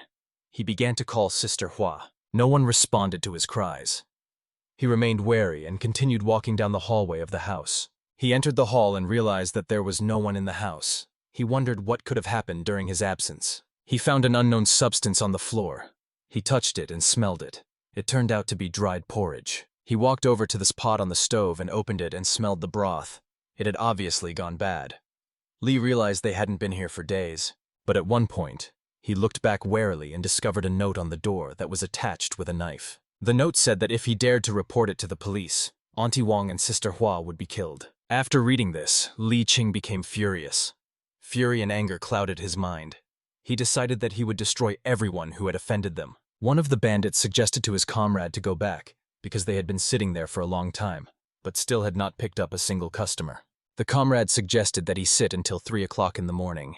The bandit complained of the cold. The cold seemed to burn his skin. One of the bandits said that they had to be patient, because if they came back, the boss would kill them on the spot. Suddenly, a man completely covered in clothes approached the bandits. His eyes were covered. His face was impossible to recognize. The bandits were surprised by the arrival of this man. He asked them to find out for him where the boss of the gang in the colorful shirts was now. One of the guys cheekily asked why he would tell this information to some stranger passing by. The stranger handed him 100 monetary units. He was sure that this would be enough to buy the information. But the guy said that this was not enough for such information. He demanded to add another $500 on top. The stranger agreed and handed over the money. The gangster boss was sitting in a club.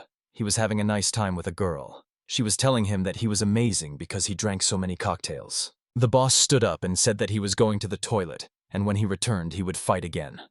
The girl asked him to come back quickly. The bandit, having reached the toilet, said to himself that he almost died while he waited until the toilet. He began to relieve himself. The bandit, not worrying about anything, was doing his business and humming a song. He was drunk and he was having a lot of fun. But at one moment, unexpectedly, an unknown person grabbed his throat with a knife from behind. The bandit immediately became wary. The stranger turned out to be Li Ching. He asked the scoundrel if he was the one who kidnapped Sister Hua and Auntie Wang. The bandit responded to him in fear that he had taken the wrong one. Li Ching did not hear what he said and asked again what the bandit had said. He made a small cut on the bandit's throat, saying that he was giving him one last chance to confess who had kidnapped them. The bandit almost started crying from fear. He said he would tell everything. He begged to spare him and not kill him. Li Ching immediately grabbed the frightened bandit by the shoulder and jumped over the window with him. He decided that he would force him to show him the way. It was the middle of the night. They got into the car and Li, holding a knife to the bandit's throat, ordered him to take him to his aunt and sister. The bandit did not resist and agreed to it. They arrived at the right place. The bandit assured his older brother not to worry. He said he just wanted to scare them. He had no choice. He kept making excuses and saying that his boss told him he had to buy the house, so that's what he did. They continued into the room where Auntie Wang and Sister Hua were being held. The bandit opened the door leading into the room. He still made excuses, saying that if Li Ching hadn't come today, he would have sent them back tomorrow anyway, since he wasn't that cruel. They continued walking.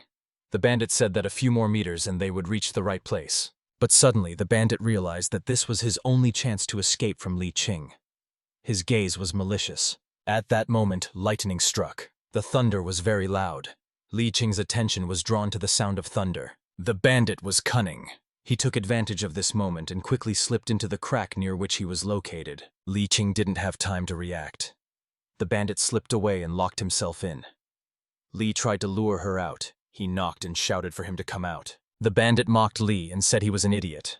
The door was made of stone. He wouldn't be able to open it. Li said the bandit would stay there until he died of hunger, but he just kept mocking him. The gangster boss was in his office, calmly stuffing tobacco into his pipe. He wasn't worried about anything. Suddenly, his subordinate knocked on the door. He walked in. The boss asked, "How are things with Li Ching?" The subordinate said that the people around him were under their control. Now all that was left was to wait until he himself came here. The boss said coldly that Li was acting like this because of his insignificant strength. He said that Li Ching should be eliminated because he was sticking his nose into other people's business. Li, meanwhile, was outside in the rain, trying to interrogate the bandit. He asked, "Sister Hua and Auntie Wang aren't here, right?" The bandit replied that of course they weren't here. He said that he had expected Li to follow him from the start. He had planned to lure him here. He said that, in fact, they were kidnapped only to catch Li Ching. He added that he had messed with the wrong people. The bandit mocked Li Ching. He said that now he would have to die. Li was angry at his mockery. He smiled sarcastically and said that he would take care of his sister, because he had been holding himself back for a long time. Rage and anger filled Li Ching's mind.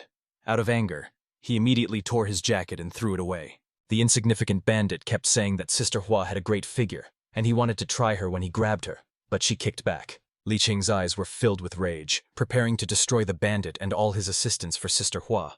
The bandit's mouth did not close. He said that since he was stuck here for now, he could not do all this now, so he would show her what he could do when he returned. Li Ching gathered all his strength into his fist. He remembered everything that Uncle Feng taught him in prison. He was preparing to deliver a crushing blow. The ignoramus standing behind him sensed something was wrong. He became slightly wary and wondered why Li Ching was silent. A crushing blow was dealt. The stone door was destroyed, its fragments flying in all directions. The bandit was blown away by the shockwave. He did not expect such a turn of events. Li was angry and furious. The eyes of the ignoramus were filled with fear. He understood that he would be punished for everything he dared to say. Li Ching calmly walked up to the bandit's body, staring at him as if he was eating him away with his gaze. The bandit was lying on the floor, completely bewildered. He asked how this was even possible and how he had destroyed the wall. Meanwhile, Sister Hua was in the bandit's den. She was served breakfast, but she didn't want to even touch it. One of the bandits asked why she wasn't eating. Did she really want to die of hunger? He looked at her in surprise. He told her to eat what was served to her. Hua remained silent and looked at the floor in anger. She wanted to destroy them all. The bandit said that if she did not obey him, he would kill the old lady in the next room. Auntie Wang, it turned out, was there too. Nervous Hua told them to let Auntie go. She agreed to eat. She looked at the bandit with anger. She said that since they needed her house, she was willing to sell it, but Auntie Wang had nothing to do with it. The bandit was cold-blooded. He brought a plate of scrambled eggs and told Hua to eat her breakfast in silence. He threatened that if she refused to eat breakfast, he would cut off the old woman's hands and force her to eat it. One of the bandits approached the boss and said that someone was calling him. He took the phone from the hands of his subordinate. He picked up the phone and asked who was calling him. His expression was calm as before, but no one answered him. He asked that his time not be taken up and that they talk to the point as soon as possible. Li Ching called him. He asked if it was Wang Day, and also if it was he who was holding Sister Hua and Aunt Wang hostage. Ching said that he was willing to exchange them for his subordinate. The bandit was slightly wary of this statement. Li Ching said that if he did not believe it, he could pass the phone to his subordinate. Li also told Wang to name a time and place so that they could make the exchange of people. Wang cleared his throat. He said that if he wanted to save them, he had to find him himself and save them. The subordinate approached and nervously asked his superior what had happened and what they had told him on the phone. Van hung up. He said it was all very interesting and smiled slyly. It was as if he was preparing for something. Li Ching realized that since the bandit had hung up, the negotiations were over. They had not been successful. Li began to think. He hoped that Sister Hua and Auntie Wang were safe and sound. He was worried about them. He got angry and realized that they better be okay. Otherwise all these bandits would pay for everything with their blood. The bandit who had said a lot of bad things about Li was lying on the floor. He couldn't say a word. Li Ching kicked his opponent as he lay down, asking him where his loved ones were being held. The bandit spat blood and said that he would not tell him about it under any circumstances. He asked if he really thought he could achieve anything by holding him hostage. He told Li to just wait until his woman died. Li Ching sternly told the bandit that his senior didn't care about him, and no one was in a hurry to save him. So why was he protecting him? The bandit asked what kind of nonsense Li Ching was talking about. He said that he was sure that his elder would never abandon him. He continued by saying that they had chosen this path and they knew the consequences. He said that a hero lover like Li should know that. The bandit felt very bad after the beatings. He spat on the floor. He almost lost consciousness every minute. The guy said that he was looking for a disgusting person like Li Ching. He told him to just wait for those two to die. They went to the bandit's house. Li searched everywhere. He rummaged through all the closets. The bandit said he had nothing that would interest him. Li Ching didn't listen to him. He continued to search for information. He came across some notes and began to read them. The bandit asked if he really wanted to find any clues. He said that Li would not hurry. Hua and Wang would die. Li Ching was angry at what he heard. He threw the stack of papers onto the table with all his might. There was a loud bang. He immediately pounced on the bandit, grabbed him by the collar, and began to interrogate him about where his relatives were being held. He threatened that if he did not tell, he would beat him to death. The bandit said without fear that he would not be able to tell anything if he died. And he added that if the elder learned of death, these ladies would not survive either. Li Ching looked at him angrily. He knew that he was right. He couldn't beat him because he lacked information. It was late at night. Li decided to ask his old friend, Captain Tang Xin, for help. She was sitting at the station at the time, making noodles. Suddenly the phone rang. The captain was eating noodles, but she had to pick up the phone. She asked who was calling her. She recognized Li Ching's voice. She was surprised by his call, especially at such a late hour. She asked if he really had a new number. Captain Tang Xin stirred the delicious noodles while talking to Li. She asked him why he was calling her. She was alarmed by the question that was asked of her. Li asked if she knew where Wang Day was. Tan asked how he knew where he was. She became wary and nervously asked if he was in trouble. Li asked her not to worry. He decided to lie to her that his neighbor's son had fallen into bad company and was now working for Wang, and she asked him to help her get her son back. He said he didn't know where Wang Day was. He just wanted to find him and bring him home. Tang listened carefully. She said that in that case she would send Wang Day's address right away. She asked to wait a little. Captain Tang Xin sent the address to Li Ching. She felt uneasy. She felt like he was lying to her. She told herself that she hoped Li hadn't gotten into trouble. The feeling of unease wouldn't go away. In the middle of the night, someone rang the doorbell of the house where Li Ching was staying. That person turned out to be his friend, Huo Yan. Lai walked over to the door and opened it, telling Yan to come in. His face was tired and angry. Huo Yan asked why he asked him to come at such a late hour. He was wary. He asked if he had finally gotten himself a new phone. Li Ching remained silent and looked at the bandit with a cold expression. The bandit was tied up and sitting on a chair, his mouth taped shut. Huo Yan asked, "Who is he?" Li Ching said that he called him because he wanted him to do something for him. He asked him to keep an eye on this man and not let him escape. Huo Yan nervously asked what was going on. He asked if this was considered kidnapping. He was excited. It was deep night outside. Li Ching was telling Yan the story of how it all came to this. He finally finished his story. He told Ho that all he needed to do now was simply control the bandit, and he would go in search of his loved ones. Yin understood his task and kindly agreed to help his friend. He mocked the bandit, asking if he wanted him to force him to give up the address. Li Ching said that there was no point in trying to get the address from him, since he had deliberately led him into a trap before, and there was a chance that he would deceive him again. Huo Yan asked, "Does Li want to go and look for his loved ones himself?" He suggested to him, Maybe he should go with him. Li Ching put on his jacket and said that he could handle all of this himself since he didn't want to drag more people into it. Li began to interrogate another bandit. He believed that he definitely had information, since he was sitting on the street. The bandit swore that he knew nothing. Ching asked. Even in his situation, he still didn't want to tell him anything. He laughed at him, calling him stubborn. He dumped the bloody things out of his pocket.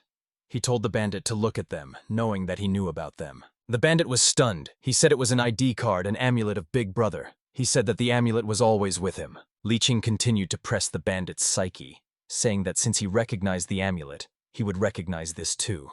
He threw the bloody round object to the ground. The bandit was shocked. He screamed in fear and could not contain his emotions. Li asked if he could really recognize his comrade's amulet, but could not recognize the eyeball. The bandit's emotions were running high. He was on his knees, beaten and exhausted. He said he had told everything he knew. His comrade's eyeball was lying on the ground. The bandit begged Li Ching to let him go. He was terribly scared. Suddenly, Li decided to play on his psyche one last time, and with a sharp movement stepped on his eyeball. The bandit was still kneeling and thanking Li Ching for sparing him and leaving him alive. But at one point, he said that this smell was painfully familiar to him.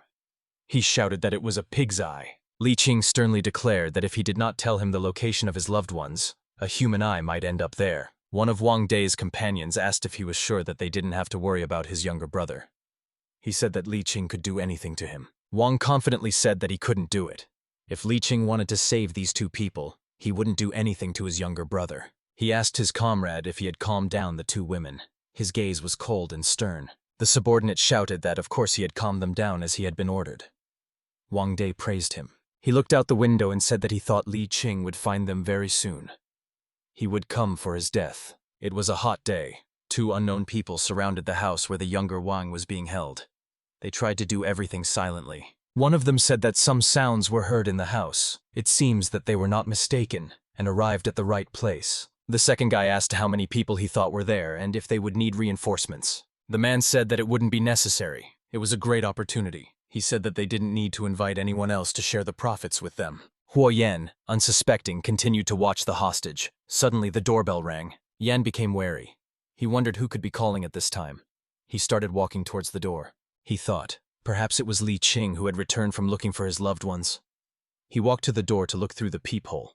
Through the peephole he saw a young guy who introduced himself as a food delivery man. He was friendly enough. Huo Yan was nervous because he hadn't ordered food delivery. He thought the delivery guy had just gotten the wrong address. He turned and started to walk back to the hostage. But suddenly, an unknown person put the barrel of a gun to the back of his head. He ordered him not to move. The bandit said that if he dared to move even a little, his head would be shot right there. Ho was stupefied.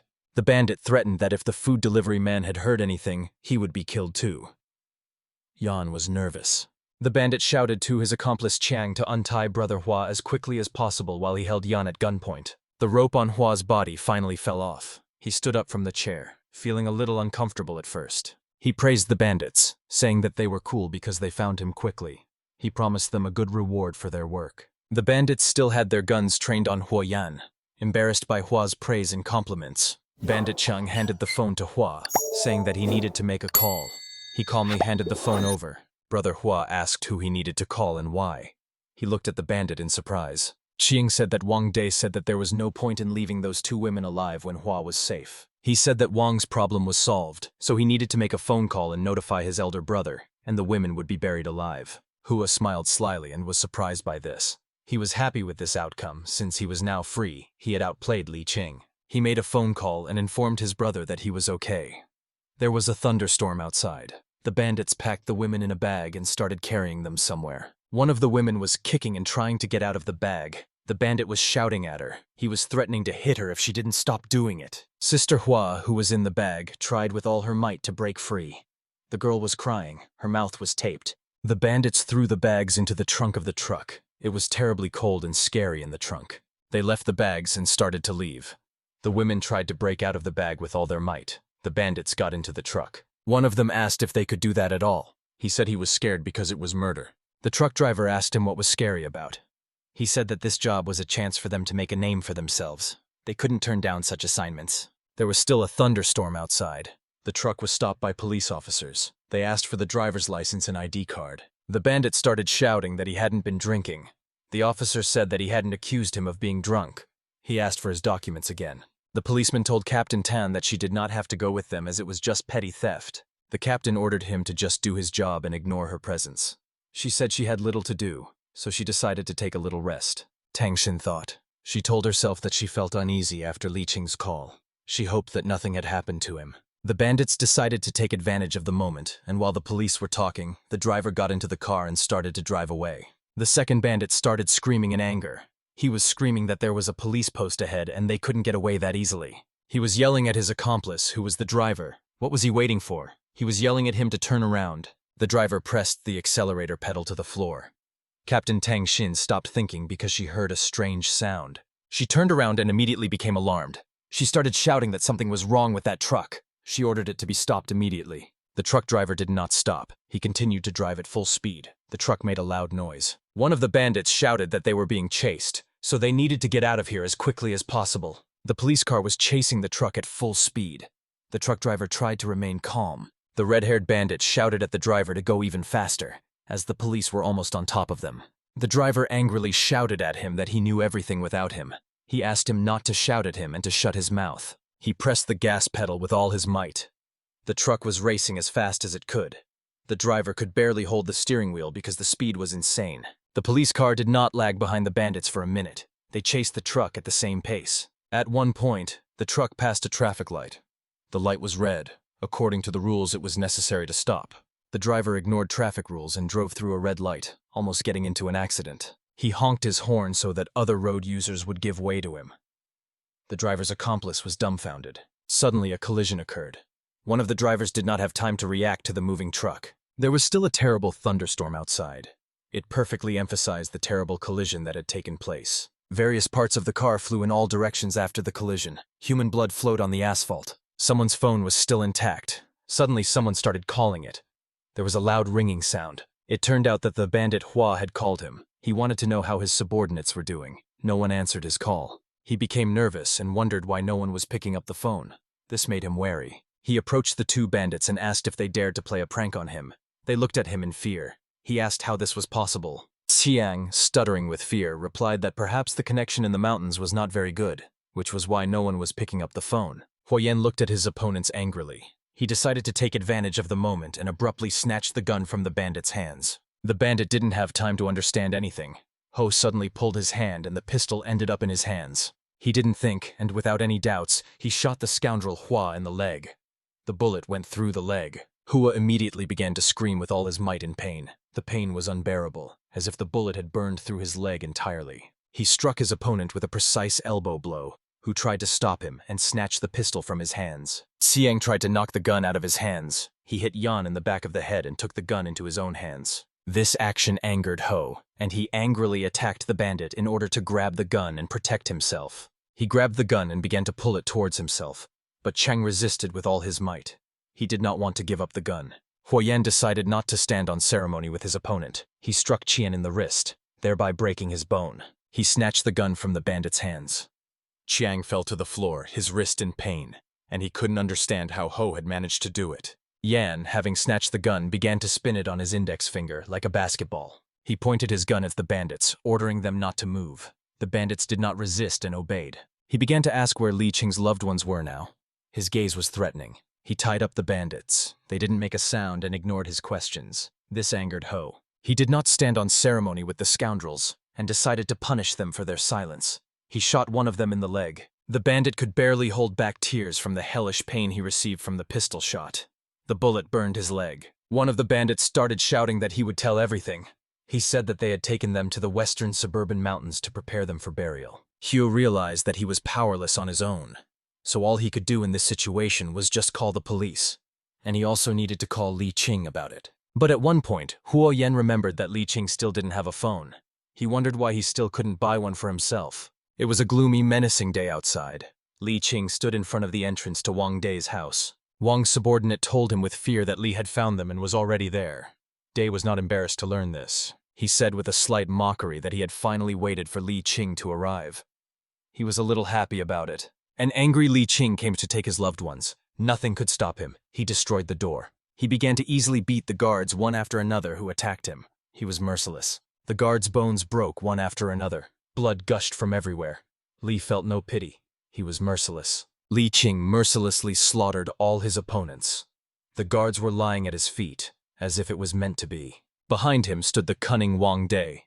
He held his hands behind his back and clapped his hands to attract Li's attention. Li turned his gaze angrily to his main enemy. His gaze was terrifying and oppressive. Wang De called him amazing. He was even a little surprised that Li was able to take out his men so quickly. He praised him, saying that he had very good skills. He said that if Ching wanted to work for him, he would bring back those 2 women. Ching could not stand the humiliation and nonsense that Wang De was spouting. He started running towards him as fast as he could. He delivered a sharp sidekick to his opponent's jaw.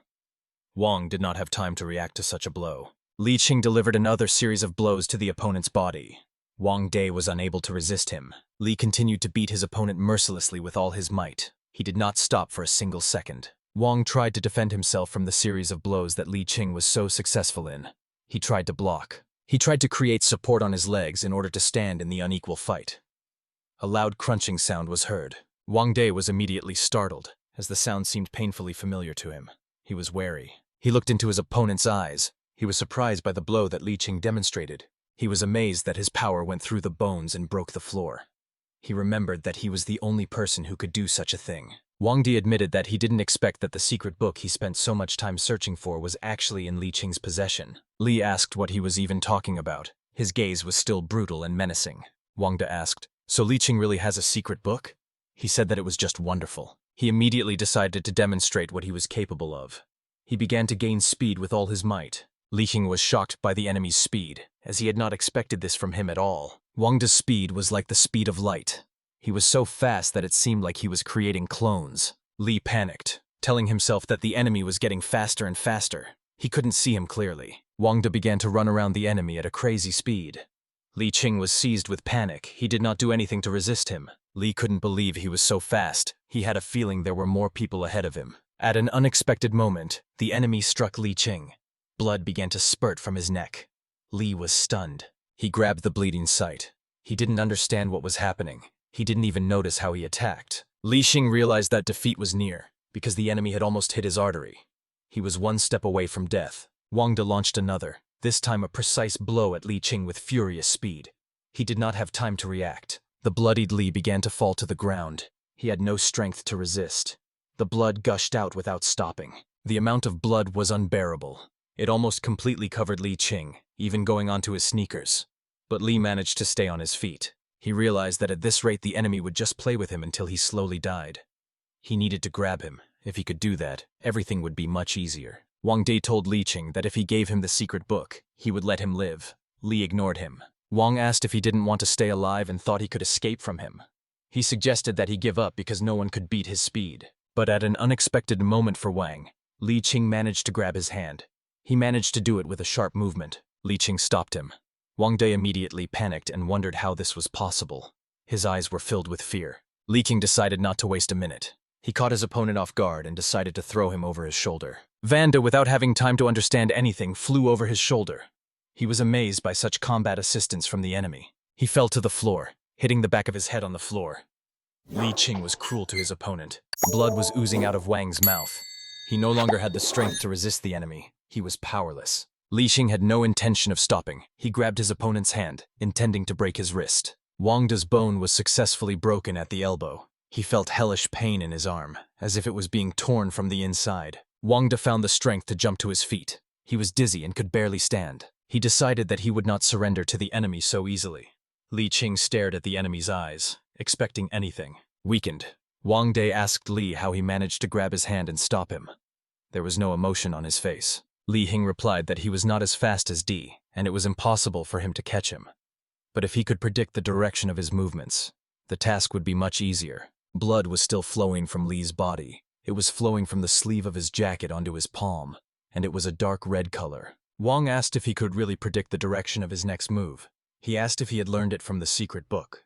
Ching remembered that the secret book actually had a method for predicting the direction. He hadn't mastered it yet, but had only predicted the direction from Wang's voice. He realized that he had managed to grab the enemy this time because he was lucky, but he was not sure if he could do it again.